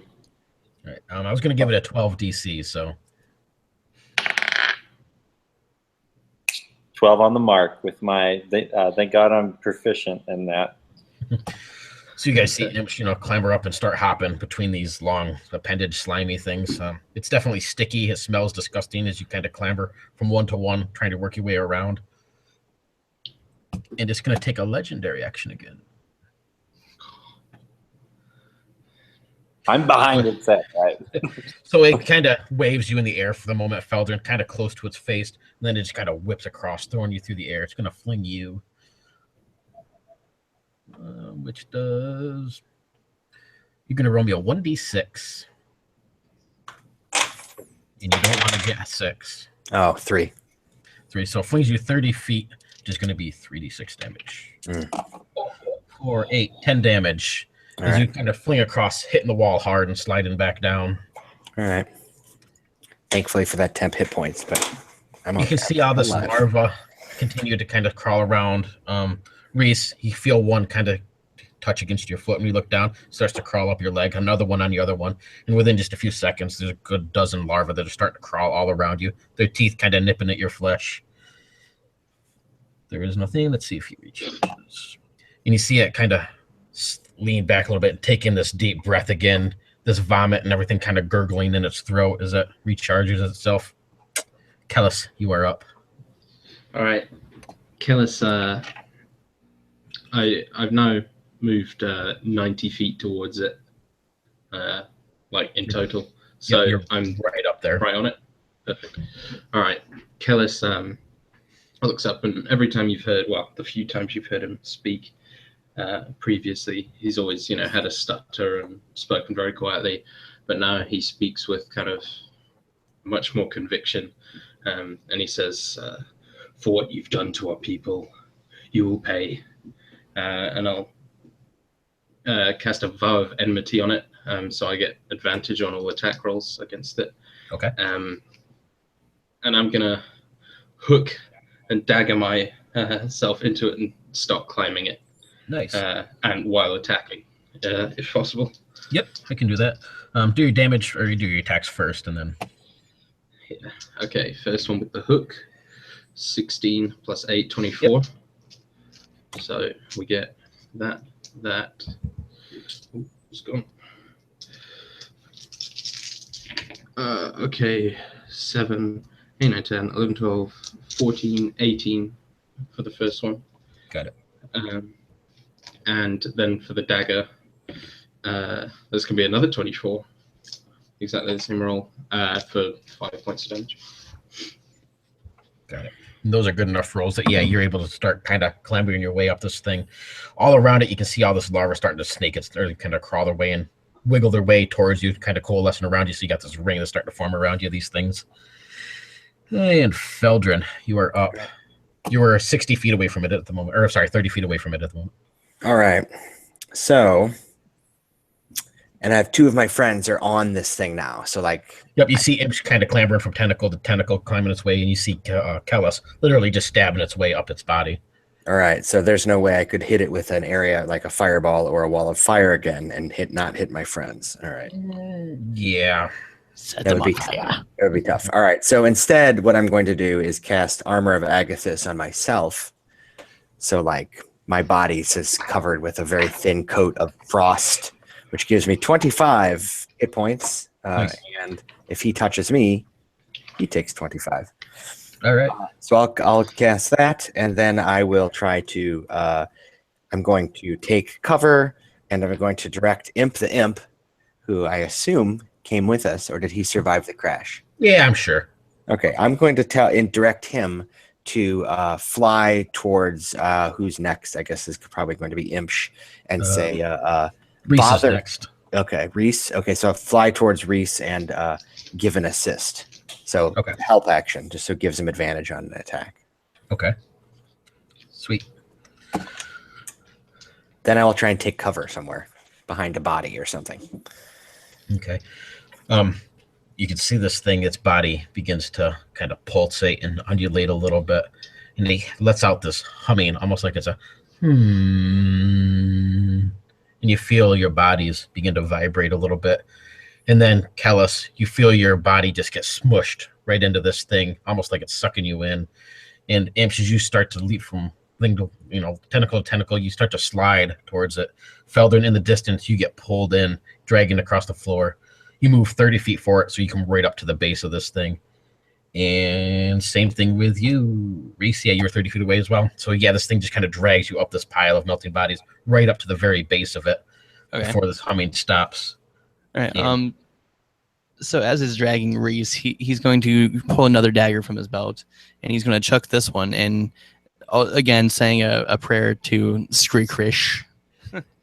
And as he chucks this dagger, it splits into a ton of other little smaller daggers, and that is a natural fucking 20. Beautiful. Does anybody need Imsh? Or yeah, I need one. It is all yours. And that is 3d8 for how do you want to do like critical damage? You want to go ahead and roll it, or you want to? It's your choice. You can either multiply it by 2 or you can roll it double, whichever one you want to go with. Just call it first. All right. I'll roll it. No, I'll just multiply it. Fuck it, it's quicker. That is 6, 9, 16 for 32. Nice. Yeah, it's like it's basically just like this small barrage of daggers, just like impaling one after the other into this thing. That's magical, right? Yeah. Yeah. Okay.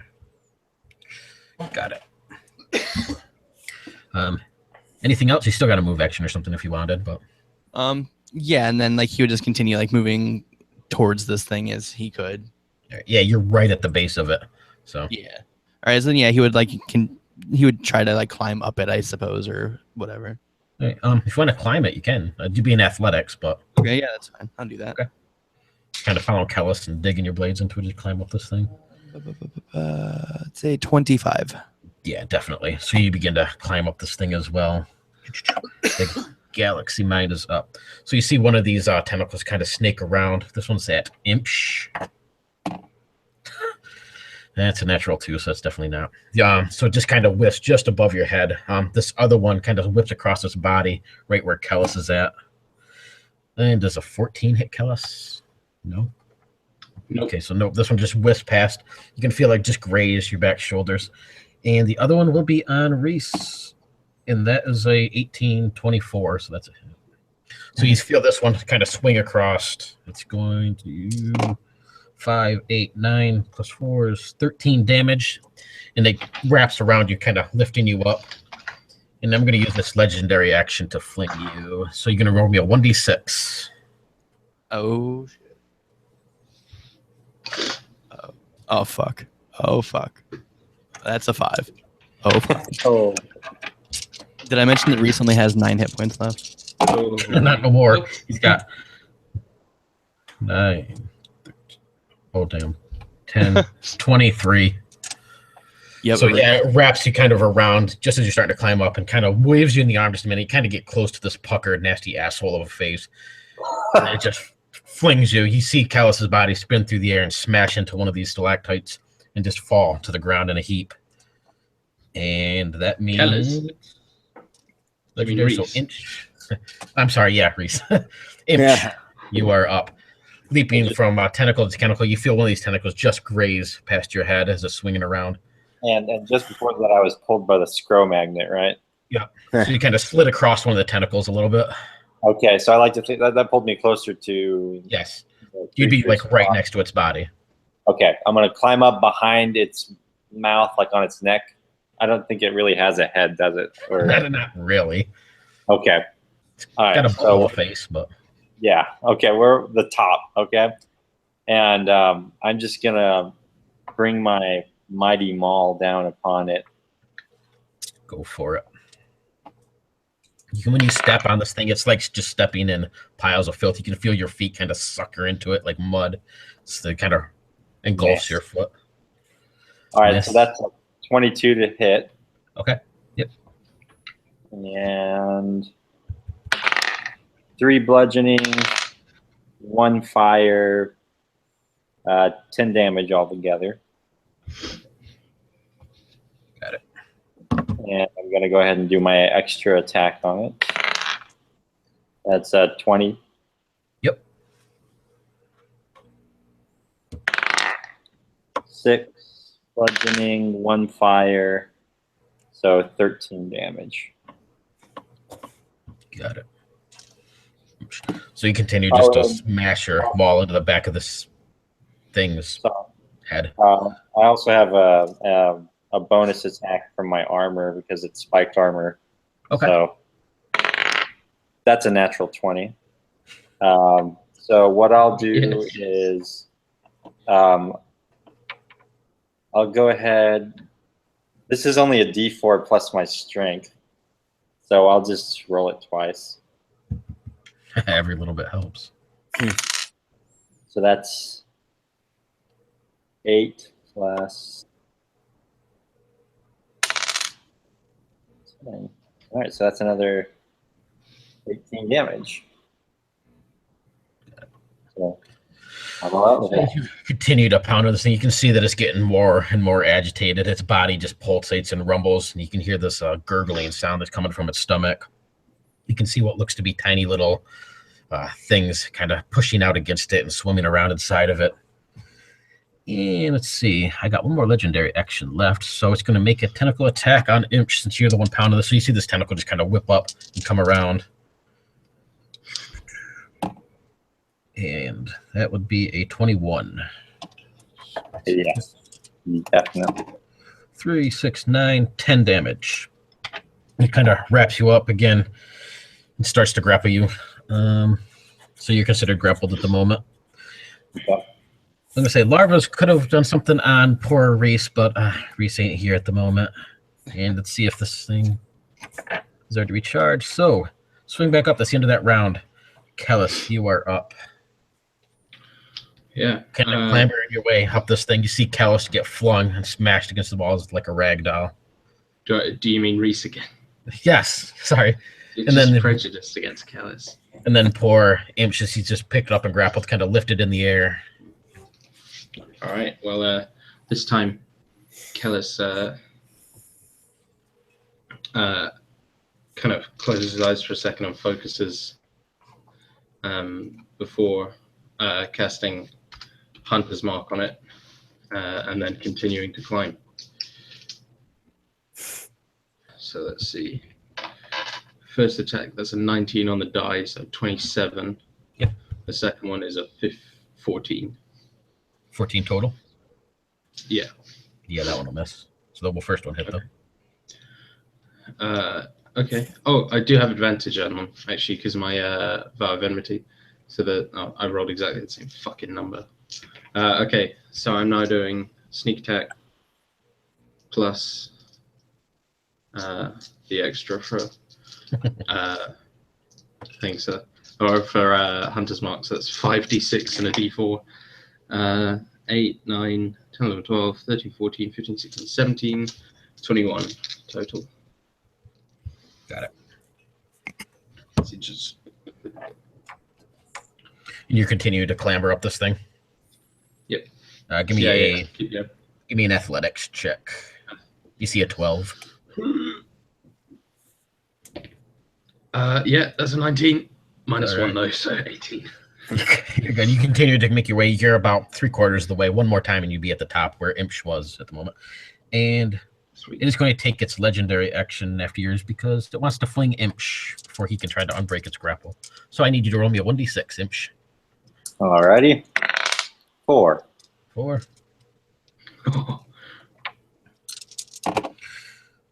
That's a 6, a 6, a 6. 18 plus 4 is 22. Yeah. Oh my goodness. Not looking And good. it hurled you Yeah. 40 feet, so you kind of smashed almost next to poor Rhyse on the floor, skidding across, coming to a rest beside him. This thing lets out a bit of a roar, and Feldren, you are up. All right, so I don't have any healing ability. I'm out of major spell slots, so I There have are those 3 healing potions in the pile too. Yeah. Okay. So I'm 30 feet away because he threw me. So I guess I will run towards the pile to where the healing potions are, and I'll be able to arrive there, I suppose. Mhm. All right. So I will run to them, but I'm going to pew pew with the Eldritch Blast as I'm running. Okay. Oh, when I got hit, was that bludgeoning damage when I got Yes. thrown? Yes. Okay, so I only take half. What was that? 26, 6, 18, 22. So half 11. All right. It's important. All right. So the first was 18 to hit. That's a hit. Okay. And the second is more than that, 20 something. Yep, that's a hit. 24. All right. So damage is 1d10 plus 6 for each. So all right. So that's 15 for the first one and 11 for the second one. So 26 points of force damage. And I guess technically it's supposed to get pushed back 10 feet with each shot, but I don't know. It probably can't push. So it's kind of like the bungee balls or something. It kind of goes, bounces back into place. Yeah. So Yeah. he's shooting his electricity, his what do you call it? Like his Emperor Palpatine lightning, and he runs to the to the potions, and the next turn he'll deliver those, I guess. All right. Let's see. As you kind of reach up there, Felder, and you grab these bottles and lift them up, you turn to start running. You can feel all these little slimy veins kind of crawl up underneath all these bodies that are melting. They start tangling around your feet. I need a dex save, is it? A strength save. DC 15. That's his specialty. 7. Nope. These things start to kind of wind up. You can feel them almost like they're crawling underneath your skin, and then you feel this pulse of pain go through your body. 6 damage, and you are considered grappled while restrained. So I assume, is this the creature attacking me, like some part of it? Okay, Yeah, so it's veins, basically. It takes 25 cold damage. Got it. From the armor. Nice. So and as long as I have those temp HP, it'll keep doing that. But I still have them, so the new one at least from the spell. And that is there. So Rhyse, let's get a death save from you. That's a 9. So mark off 1 death tick box. Yes, sir. And the Galaxy Mind is up. It's going to swing 2 tentacles coming towards Kellis as it tries to get you the hell off of it. Natural 20. Oh. You want to get inspiration? You wish. And I don't even have 6 dice. I'm going to have to roll 1 extra then. Let's see. 15 would be 17 damage. And then I need you to roll me a 1d6 because it's going to fling you. Oh, fuck it, duck. Oh, that's a 1. All right. Nice. That's a 4, so 4 more. And so you're flowing just down to the ground. It doesn't get, so you're still right at the base of this thing, just back on the ground again. And that's all of its turns. And Imsh, you are up. Okay, so I'm on the. Yep, you're flowing back across the forest, get it across. You're right next to Rhyse, who's Okay, just bleeding in a where am broken I? pile. Okay, well, I can't really do anything about him. I just kind of like pat him on the shoulder, and I say, "You fought well." And then I look for Feldren. He's just he's right on this pile of melting, nasty bodies, covered in these black veins that are crawling up his body. His body, kind of pulsates with pain every now and then. Is he far away? He'd be 30 feet. All right, that's well within my speed. So I'm just going to run up there, and I'm going to kind of try to cut him loose. These veins and stuff, they're like crawling right under his skin. You could like kind of grab them and try to rip them free. Oh, yeah. Okay, so strength check? Yep, strength should be opposing. I got a, not very good, 12. Right there, that's an 18. So you're good. So yeah, you pull him free. All right. And is he holding a health potion? All 3 of them. All 3 of them? So I just pull them out with one hand, and I look at them, and I grab one of the health potions and just down it, if that's all right. Yep. It's going to do 1d6 times 10. Oh, nice. Oh, shit. 50 HP, baby. Love it. All right. I feel good. All right. It's going to take its last legendary. It sees you down below. You pulled this thing free.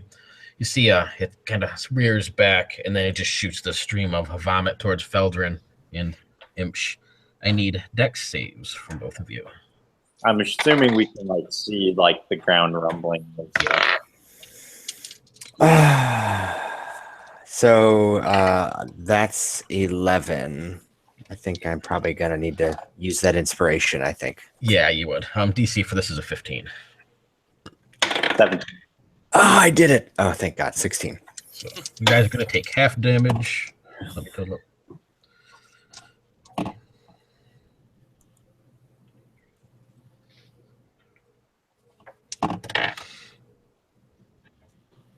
42, so 21. Well, there goes the armor of Agathis. And Imps, and what took its legendary? There's no larva right now. Let's see if it recharges. It does not. So we're back to the beginning round. Kellis, you're at the base of this thing. You can see just about 10 feet behind you, Feldren and Imps just get covered in this acid. They just kind of got the sprinkling of it at least, but they still got hit by it.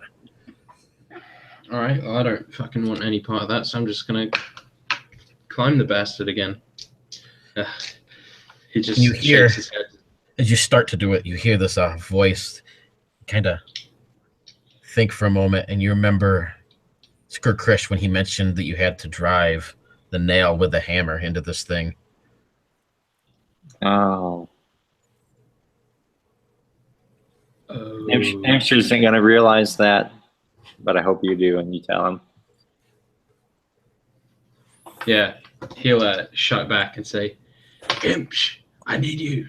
And then, he'll go.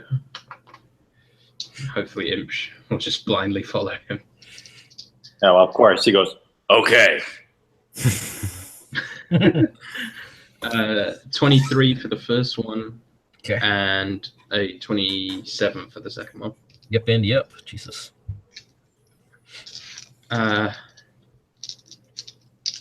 No, I'm not. I'm gonna save my spell slot because I'm gonna need to heal someone. I need another d4. There we go. 2, 4, 7, 13, 15, 16, 24 total for both hits. He So, referred to not too great. Rhyse's dagger, or the weapon he gave him, as the nail. Rhyse. All right, well, I'm on that. And how much damage was that Alright, again? so, 24 total. Oh no, sorry. 24 on the die plus 8. So 32. Got it. Anything else? Are you still trying to climb back up?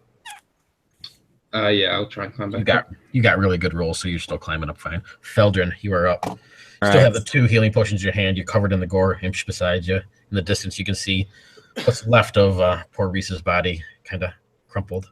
So he was like, what? How many feet away? 50? 30. 30. Okay. So I'm going to run 30. I'll run my 30 feet to him and pour the potion down his throat. One of them. Yeah, right. One of you can roll the 1d6. Take your pick. Do you want to, Rhyse? Sure. Sweet. 5. So add 50, whatever you were at. Yay. 0. So Rhyse comes like sputtering back to life. He's like, not this again.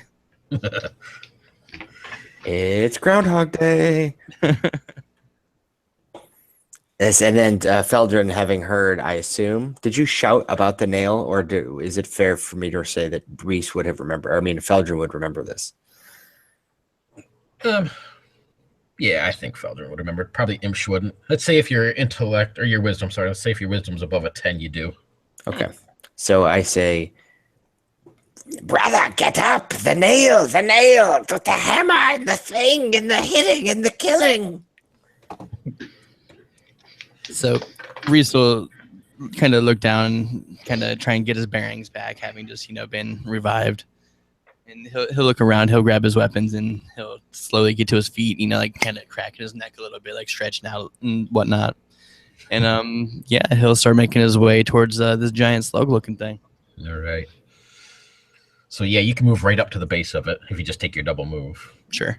All right. And like the whole time he's walking, like he's thanking Feldren, like, thank you, brother. You get up to this huge pile, and if you get right to the base of this thing, and then you can feel the ground kind of wiggle a little bit, and you can see these tendrils crawling up out of it. I need, let's see, strength saves from Imsh and Rhyse. 22. What's the 19. DC for it is a 15, so you guys are good. So you're able to pull yourself free of these things as they try to tangle you up. And Rhyse went, so the Galaxy Mind is up. Now, actually, quick question on that. Would Rhyse have reason to believe that this is the Galaxy Mind? Has anything made it blatantly clear? Is there a sign that says Galaxy Mind on this thing? Nope. But the Guyver, that orc, the undead orc, he told you that it lived in the hive, in the center of this thing. Okay, thank you. Down in the hole, which is where you went. So. Mm-hmm. Okay. In the crack. Plus, with you guys being slaves of someone, you probably have seen pictures of it or diagrams or something like that. You guys obviously know what it is. Okay. Thank you. Yep. All right. Let's see. Kellis, this one's on you. Okay. 15? What, has it been less than 10 minutes since I cast my shield No, of faith? it's still going. So no. all right. In that case, Awesome. this one is on Rhyse. And that's definitely not, because that was a 2. I got one left. This one's going to be on Kellis as well. And that's a 19, so 24, yes. Yeah. So you see this huge appendage kind of swing around. Instead of stabbing you with this huge sword, it just kind of snakes around your body and lifts up. You're almost face to face with this little puckered tooth mauled asshole. And then you see this blackness as it engulfs you, shoving you down its gullet. What? For fuck's sake. 2 plus 10, 12 damage, and you can just feel this teeth kind of pulsate around you, and you get pulled down into this thing's esophagus. Everything goes black. You consider it blinded and restrained, and then you're going to take another 17 acid damage. Oh, and dead. Oh no. So you guys I'm just see this inside kind of it. tentacle come up and shove down its gullet, and it pulls itself free, this slime vomit hanging off its tentacle, and Kellis not there this time. You can see what looks to be his body kind of pressed up against its neck, or what counts as its neck. And let's see. That's all of its turns. Imsh, you are up. Okay, so I was following him, right? Mm-hmm. So Did you're he have right at the nail? base of this thing too. Rhyse Did he has have- the nail. Yep. Okay. Well, I guess I'm gonna do. Can we say? Okay, I'm gonna do something really stupid. But can we say that I at least took another health potion from Feldren? Can we retcon that? Sure. Okay. Here goes. Let me just heal real quick. I take a swig.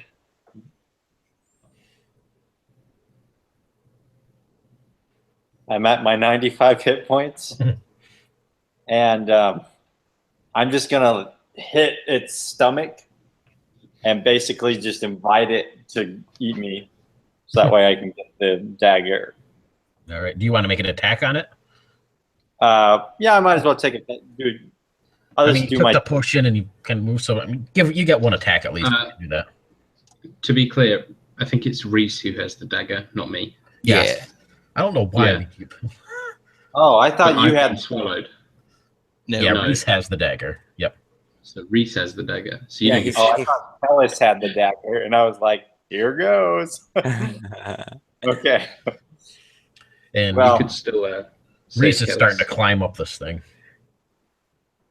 Okay. In that case, I'm gonna Screw attack it. Kellis. Yeah. Well, Oh. Kellis, there's probably no way that you lived through that in Imsh's mind. No, yeah, in fucking Rob's mind. You can All climb right. it out in 3 rounds. That's cool. Yeah. So I'm gonna take the attack and go ahead and start climbing up. So 22 to hit for the first hit, Okay. and that is wherever my D12 is. 7 bludgeoning plus 4 fire, so 11, 17 damage altogether. Got it. And then I'm going to do the bonus attack as I start climbing it. I'm going to scrape my armor against it, and that will do, assuming it hits, which is 21. Mhm.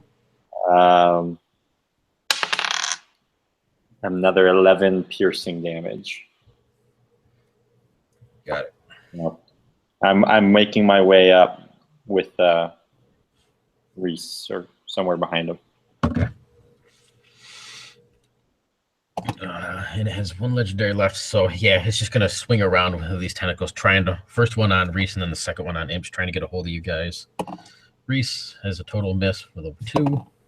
Imsh, yes, I got a 21. So it does almost the same thing. It just snakes its body, or this tentacle around you, and lifts you up in the air. You get kind of waves back a few times, and you get ready to take that impact as it flings you, but instead it kind of lifts you up and then just shoves you down its gullet. Okay. How much damage am I taking here? 8 plus 10 is 18 plus 17 acid. So 18 plus 17 acid. 18 piercing and then 17 acid. Okay, so I'm resistant to the piercing, so that's 9 plus 17 Acid. acid. So what is 9 plus? I can't think of this late. 26. 26, thank you. And you're considered blinded and restrained. And that's the end of the round. So this thing kind of gurgles. You guys kind of hear it rumbling a little bit. It makes this weird coughing almost out of sound as it sucks in air, and then it's just going to spew this vomit forth. I need dexterity and saves. Dexterity saves from Rhyse and Feldren. Okay. 13 plus 2, 15. So you're only going to take half. 19. You're only going to take half. Getting low.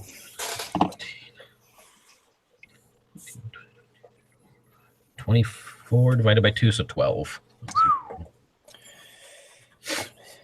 And that's the end of the round. beginning, Kellis, give me that death save.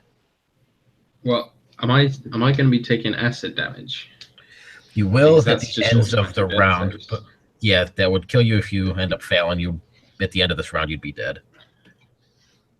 That's a 12 on the. Yay! Maybe it's one more Save. round. One more round. So if you want to take an action, Well, I'm dead. So I can't take any. Oh, he's unconscious. Yeah. oh, you're unconscious. Yeah. Hence the death saves. Oh, I thought you said you got a 12.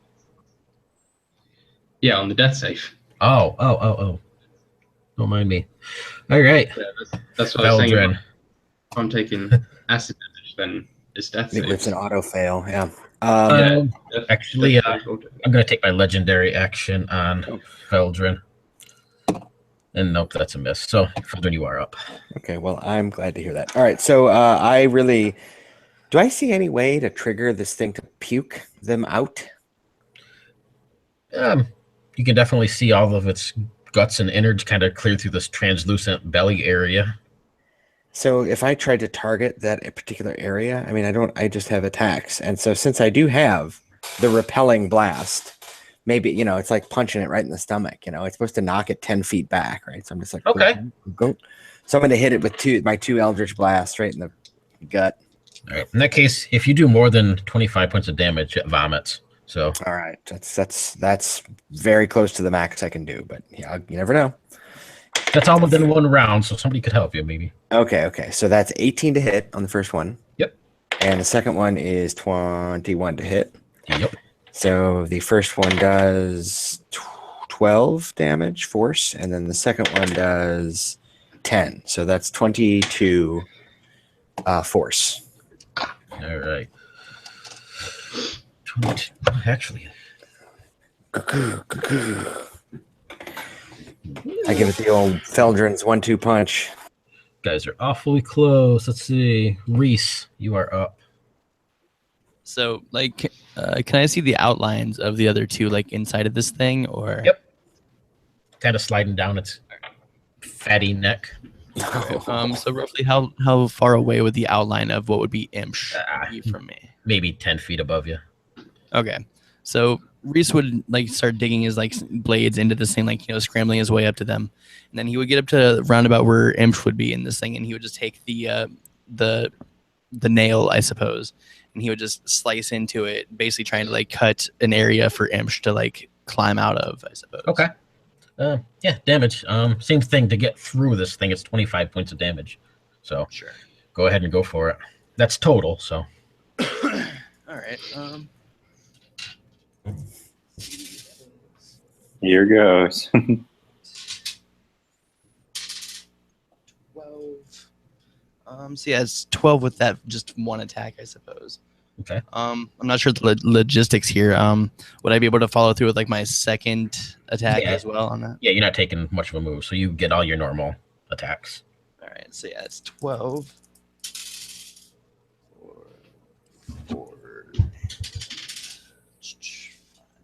17, and last but not least, Yeah, it's gonna take okay.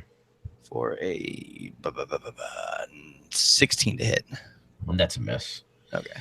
But yeah, you're able to kind of carve out this big area. You can see Imsh hand kind of stick out a little bit as he, you're able to kind of start pulling yourself free, Imsh, if you want to.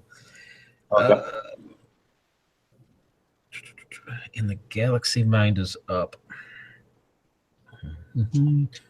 This is just going to be on Rhyse. No. Rhyse. No. Wow. That's a 19, though. Fuck. 3 ones. So 3 plus 3, 6 damage. Yeah, it kind of wraps this thing around. It kind of lifts you up in the air, getting ready to fling you, though. And in that case, Imsh, you are up. You can see Kellis is like right. Well, you can't see him, but you can feel his body right below you. So would it be fair to say that I have advantage because he's helping me get through this? Yeah. Okay. Well, So you can just pull yourself free if you want. You can see this big opening. Oh, I'm just going to jump out. I'm going to jump out, and I'm just going to be just kind of drip and just go. And I say, I think by now I've realized what the plan is, and I'm gonna say, "You've got the nail. Yes, brother. Let's do this." And would this be an attack? What do you want to do? I'm gonna have him hold the nail next to it, like maybe a little bit inside, next to one of its organs. All right, if you kind of get ready to do that, and you think you remember that saying that your mother always told you: the driven straight through its skull with a 10-ton hammer and a nail made of lead. Imsh remembers that, and he looks over to his brother and he says, "Where's its skull?" Well, I would assume it's the hard part on top, but well, I'm not so sure. He goes, I've already been up there once. And I think to help his brother out, he's going to grab him and just kind of throw him as far up as he can towards its head to try to get him there first. Okay. Sorry. Nice. I have a thing. All right. It's up. Is it a Go ahead. resurrection Kellis thing?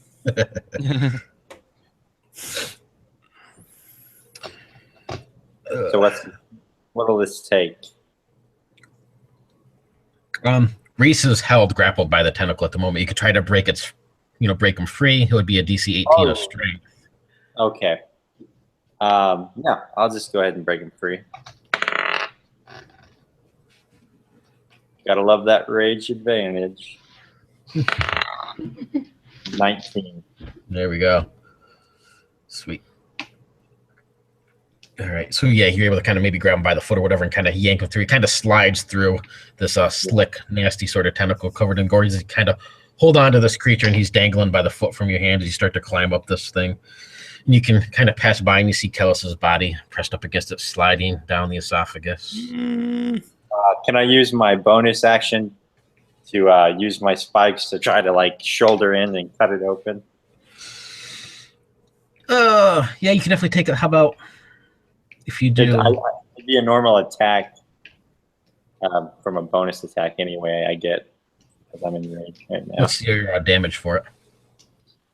D4 plus 6. 6. So let's say if you do 8 or more damage, you can. 7. Sorry. Ow.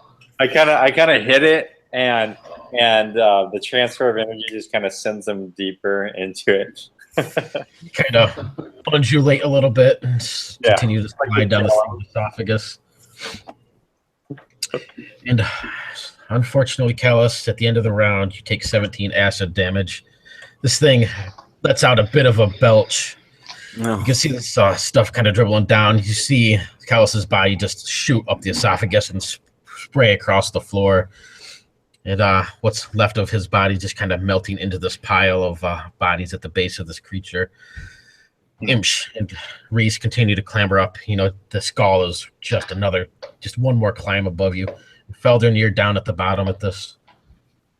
And Rhyse, you are up. So Rhyse will continue clambering up to this thing as best he can.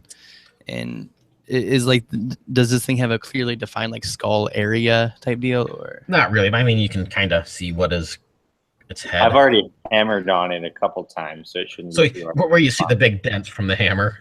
Yeah. All right. So yeah, Rhyse would go basically up to where those big dents are, and he would just jam this sword into this thing as hard as he could, and then he would look down to Imsh and be like, "Get up here and bang this thing in, father." Give me a climb check or athletics. Yes, sir. Me or him? Rhyse. It's gonna be a 14 DC because this thing's slimy. That is a 17 on the die. So. Yep, you are good. So yeah, you clamber up on top of this thing and drive. You go ahead and make your attack with that sword, though. Sure. That's embarrassing. That's an 11. So nope. So yeah, you just kind of jam it in there, but it's just like hitting solid rock as it just scrapes against its skull. You're gonna have to find a good vantage point or somehow drive this in. Sure. So Rhyse and actually, I did that again. Oh, technically, Kellis, it was your turn. At the end of the round, you took 17 damage. I think that kills you, if I'm correct, or do you still get a death Makes save? me. I fail a death save automatically if I take. Okay, damage. so yeah, you just failed another one. So now it is your turn. So you should have one left to still take. Well, so I succeeded on one and I failed on one. Okay. Because of auto damage. Oh, So if I fail this one, I'm on 2 deaths. Okay. And I failed Thank this you. one. So I'm on 2 death saving throws. So if I fail another one, I'm dead. Gotcha. The end of this round would kill you, the acid. Yeah. For some reason, I was thinking it was you failed the lesson. But anyway, thank you. Yep. So technically, Rhyse, you ran out of line, but that's okay. Feldren, you are up. Okay. So they are near the top. The dagger is the sword actually stuck in, or he's Not yet. No, Nope. He's trying to jam it in there. All right. So I have I'm using all the invocations. I have Ascendant Step was the last invocation I took, which just basically lets me levitate.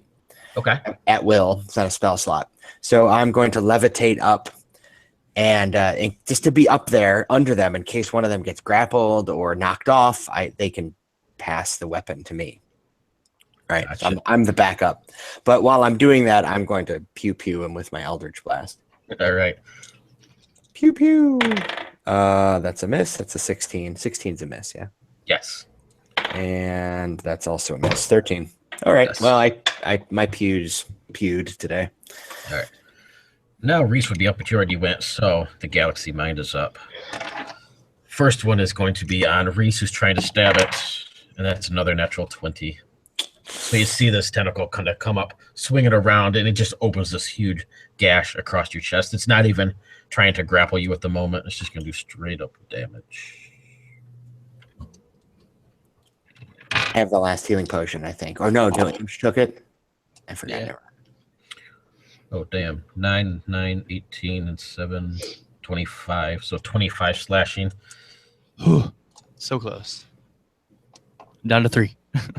And it's going to make one more attack on you since you're trying to stab it.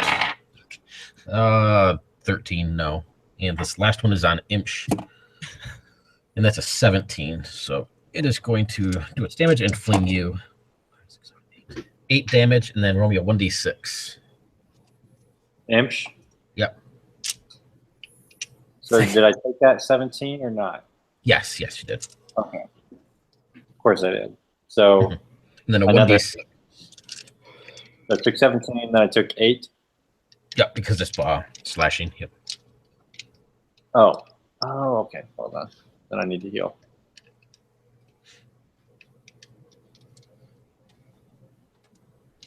And then roll me a 1d6 to see how far it flings you. Hold on. And roll a 6. Do you want to throw me? Do you want to hand me your maul? Probably not. That thing's precious to Imsh.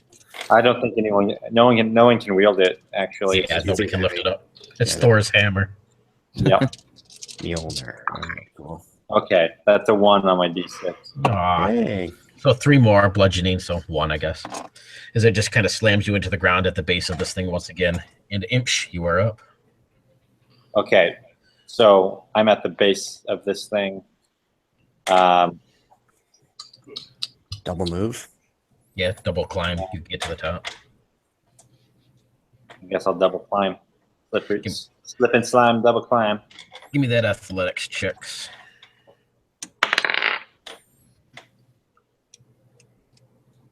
That's 15 for the first one. Yep.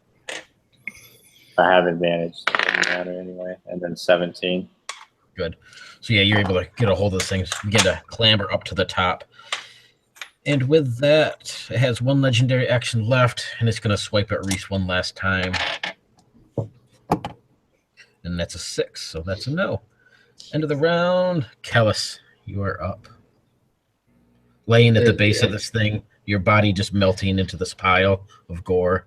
You kind of, just in the corner of your eye, you just see the face of an elf kind of grinning back at you.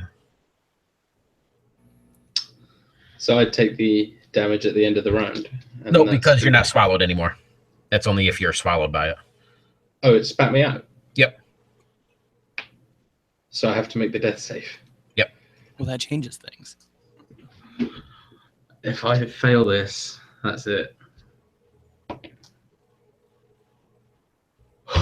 11. Slowly. Just, would you like to do something? No, I'm still unconscious. Still unconscious? Okay. But You're stabilized. I have 2 of each, so if I Oh, succeed, I am okay. If I fail, I'm dead. Unless you get, yeah, I don't think anybody has. There are no more healing potions. I keep forgetting, right? Yeah, they're all done. Okay, Or someone could Oh. stabilize me. that's true. Feldren, you are up. All right, so Imsh is standing has made it to the top. And Yep, he's Rhyse is standing. on- Yep. And Rhyse is there too. All right, I'm gonna go do a medicine on Kellis. All right. I will descend and do a medicine check. Or I will stabilize him. That's our medicine. I just roll as a DC 10, is it? That's what I want to say, yeah. Oh, I got 14. So Yeah. like, all right, brother, do not die. Not yet. You are covered in Sweet. slimy acid. This is just disgusting. I'm just looking up. So you Is it- roll a am I 1d4, just and that's how many still hours you are unconscious. Is what my Yeah. memory of it. 1. 1 hour later. Yeah. All right. In that case, Rhyse, you are up, and then the Galaxy Mind.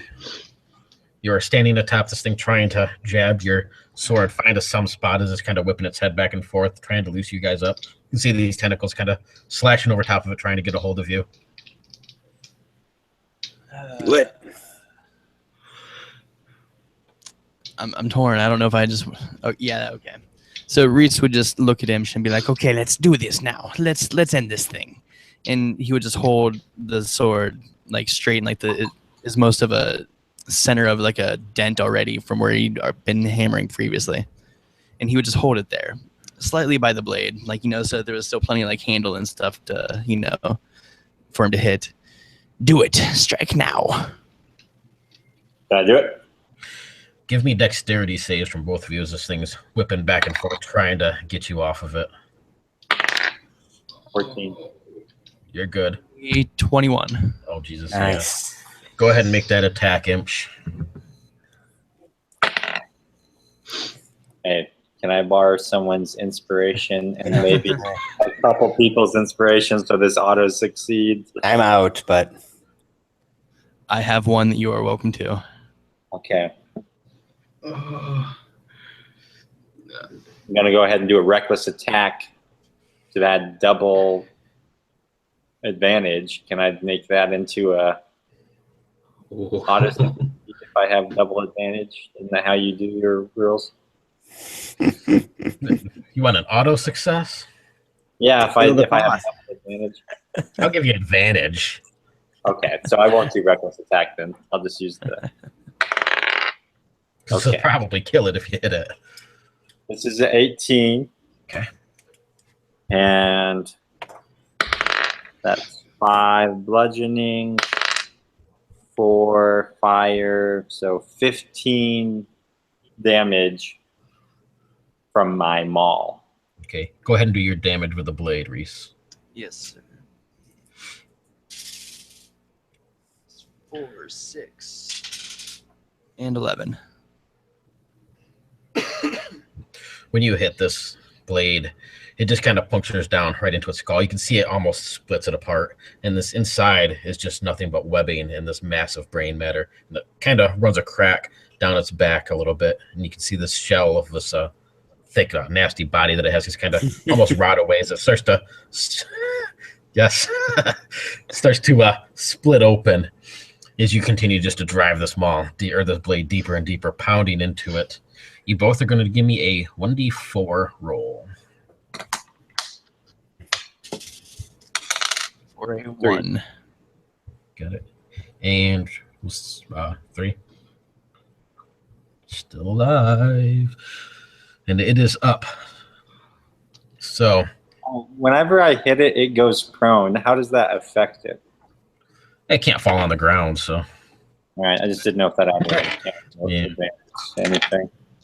So this thing just begins whipping its body back and forth, its tentacles flailing, trying to get you off of it, just kind of raking across the back.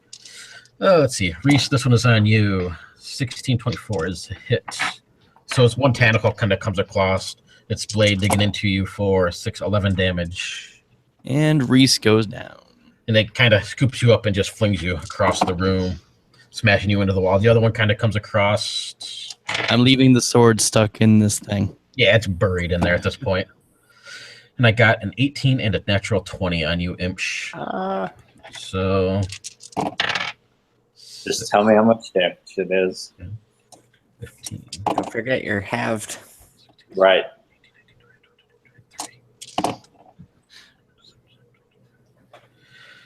It would be 53. So 52 divided by whatever the hell that is. Thank you. 26. So 26 total. That's already halved. And give me a 1d6 roll because it's going to fling you with its last action. That's a 1. And 2 points more bludgeoning damage.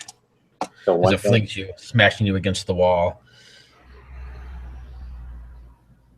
Sweet. End of the round. And you know what? I'm going to use its last gusto for the end of the round as it kind of just roars out in pain. You can see its body start to split open and all of this acid and its guts and everything just spews across the ground. I need dexterity saves from everybody. And Rhyse just auto fails. So Natural 20. You are good. Floating high above all of this, apparently. 15. And Does anybody need Kellis, inspiration? that's going to give you... actually, I'm not sure how that happens right now if you're unconscious and you take damage. Stabilized, though. Yeah, that's... Yeah, if he Yeah. takes damage, then he So I automatically fails 2 death saves. I'm stable now, so I technically have 1 hit point. So now I die again. you just get to start the process all over again. So I get to start making saves again. Next All round. right. And Rhyse, what did you get? Rhyse was already down, so he would have auto failed. So yeah, same thing with you guys. And Imsh. 18. So that's a pass. You're just going to take half. And... whoop.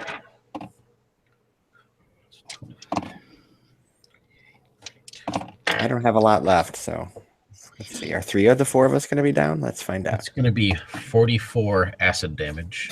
Yes, that's wait a minute. That's total, right? I get to have that. You didn't take any because Oh, okay. this was just all spilling across the ground. Because that would have been 22, and I have 24 hit points, so that would be kind of epic to end with 2 hit points. Right? So I don't know how you do the death thing, but Rhyse is at negative 41 of a total of 75. So yeah, when you pound this hammer in and this thing just splits apart, it almost like it rots in front of you, just splitting open. Acid, bile, feces, everything spills across the ground, washing across poor Kellis and Rhyse, smashing up against Imsh, flowing over his body. Feldren, you're apparently floating above this just enough to kind of just a few splatterings, but nothing majorly. And the whole thing just kind of collapses into this heap. The whole place begins to shake and vibrate. Columns of the stalactites start to kind of tip over, start to fall from the ceiling. Well, I would say this is the moment when you'd want to run. Feldren, I think Imsh, are you left standing? Yeah. So you two are left standing. I kind of come out of the acid like out of a pool. All burned up. Yep. You guys can see your comrades. They're pretty much nothing left of their bodies. They're just melted down into flesh and bone, just barely alive at the moment. What do you two do? I say, Feldren! Let's get out. Let's get them and get out of here. I don't know where we're going, but that was my next question. Where are you headed? I will. As you kind of look around, there's only really one exit from this place, and that's that great big hole up there in the ceiling that your ship crashed through. This whole place just begins to crumble and shake. Oh, so Okay. So I can levitate, but I can't lift anybody. I just would like to know. This is just. I've never actually really made a big deal of this, but this is his alignment. I don't know if you can see that. That's lawful evil. Lawful. Oh, fucking hell. I know. So I know he will look around. Is there any like? There's no other Kellis is very exits light.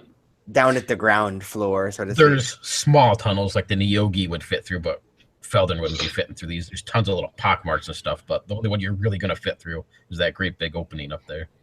And there's no vehicles around here. No, there's ruins of some, but yeah, nothing that's you're going to be flying.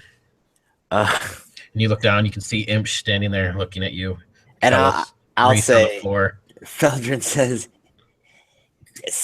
"Stabilize them. I'll go get a vessel." Oh shit!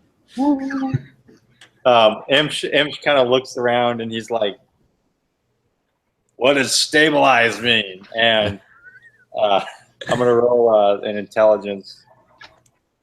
What do you think, DM, to understand what he's trying to say?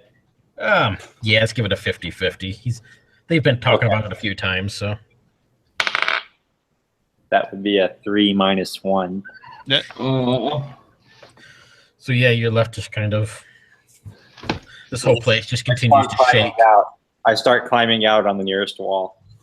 Oh my god! So Feldren, as you levitate up through this, you can see it's pretty much a shithole at the moment. The stalactites kind of come crumbling down. One of them smashes across Kellis's body beneath there. The other one near Rhyse, and the whole place just begins to crumble. You're able to levitate out of here. Once you get out, you can see there's still some Scro ships. Everything's kind of floating around. You could probably get in one of these little spider urchins and get the hell out of here. You're able to fly a helm. Spelljammer helm. Give me a climb check or an athletics check, Imsh.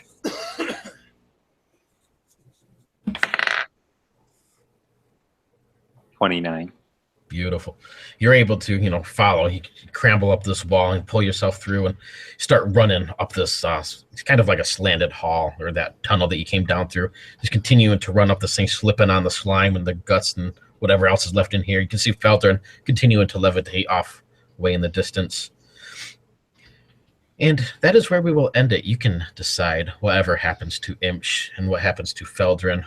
Kellis and Rhyse, you guys are crumbled into this ruin. This whole place is just kind of collapses in on itself. But you'll be remembered as martyrs, or heroes, if you will. But what happens to Feldren? What do you do when you get out of this place? So if I am able to get into one of these Neogi ships, is there really a chance for me to fly this little thing back down and pick up dead bodies, or is that place just collapsed? And yeah, it's just I mean, if you want to try, you certainly can, but it's just a crumbling ruin. It'd be quite dangerous.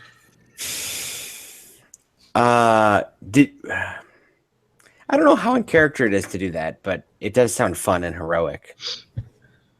He made close bonds with these fellows. I did, and I am, as you say, lawful evil. How else am I going to go wreak havoc? I'm the kind of person that stands behind the hero, not the hero, but so I need somebody to stand behind, and so I'm going to go I'll fly down and try and pick people up. Then we got to go find someone to raise them from the dead. We killed the Neogi Galaxy Mind. I think we can find a cleric. A piece of their body, right? Yeah. So I'm going to go try and fetch some corpses and end an Imsh. When you said stabilize, I just ripped pieces off of each of them.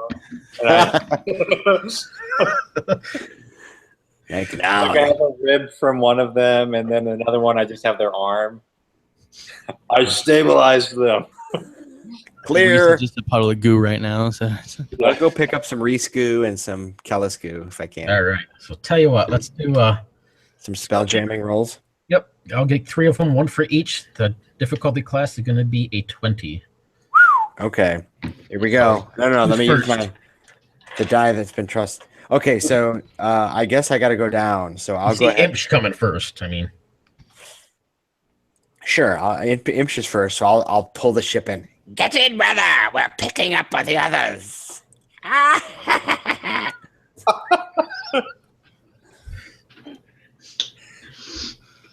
All right. So shall I roll for him? Actually, I'll say his is only a 15. I mean, he's right there and he's still active. So, All right. Natural 20. For real.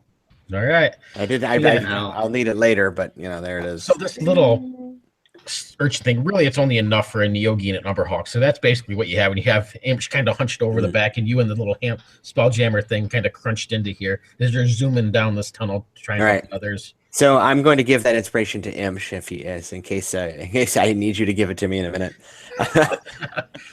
I'm going to roll now to pick up whoever I see. I guess I don't know who I would pick up next. Let's say Rhyse. Okay, I'll pick up He's a Rhyse closer next. one. All right, here we go. 13 plus 10, 23.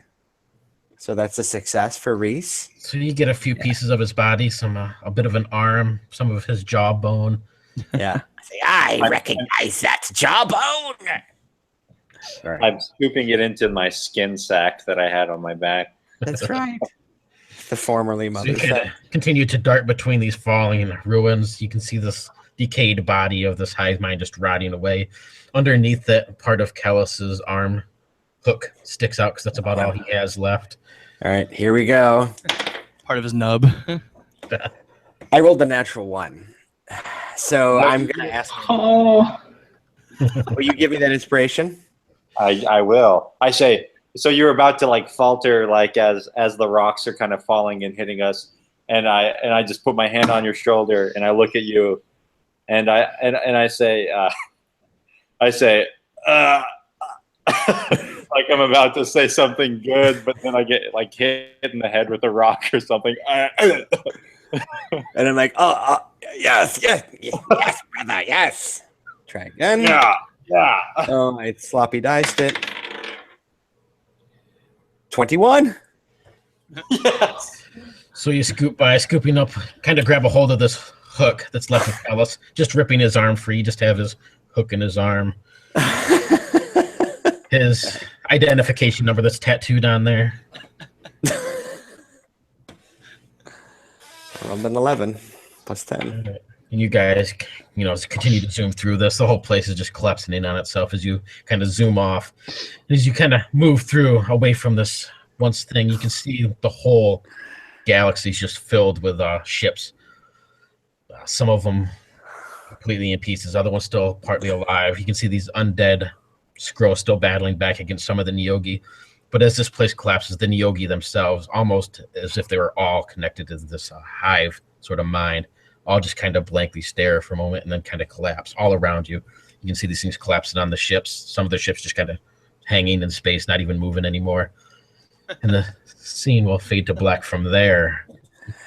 You guys can decide what happens after that. But well, I asked in the chat. Feldren and Imsh became known as Master Blaster. Yeah. I have a really cool thing I want to show you guys too before you run out. We're going to run Bartertown. That's what's going to happen. Yes. It's Bartertown in this case is actually an asteroid with big engines on it, right? That's right. And we're flying through space trying to find true reresurrection for our friends. That's right. They're going beyond Thundercube. That's right. Yes. The Thunder Cube. We'll run Barter Planet. Barteroid. Barteroid. Barteroid. That's the one. All right, why do you want this work? Let me. Barteroid Just a sounds sec. like a medical condition. Barteroid. Barteroids. Yeah. Man, Barteroids are acting up. There it is. All right, I'm going to throw a link into the chat here. You guys can watch real quick. It's not very long, and you'll have to forgive the crappy editing. But I made a quick little video for the end of this. Oh, that's awesome. That is more effort than I put into my games. Yes. You might have to turn up your volume a little because it's crappy editing, but you can enjoy. So help me God if one of them jump scare things. Nearly 1,500 years ago, a battle was won that changed the galaxy forever. Four Scro awakened a burning desire.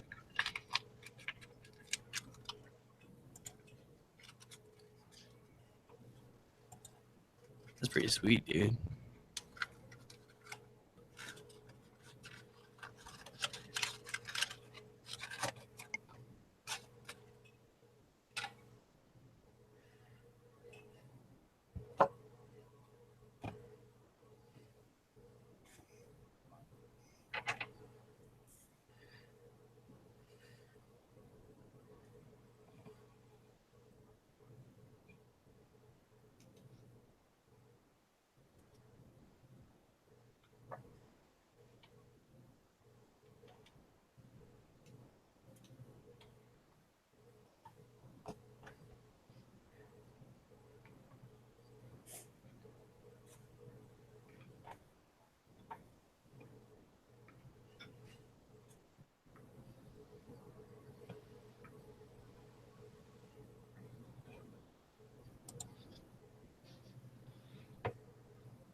Yeah.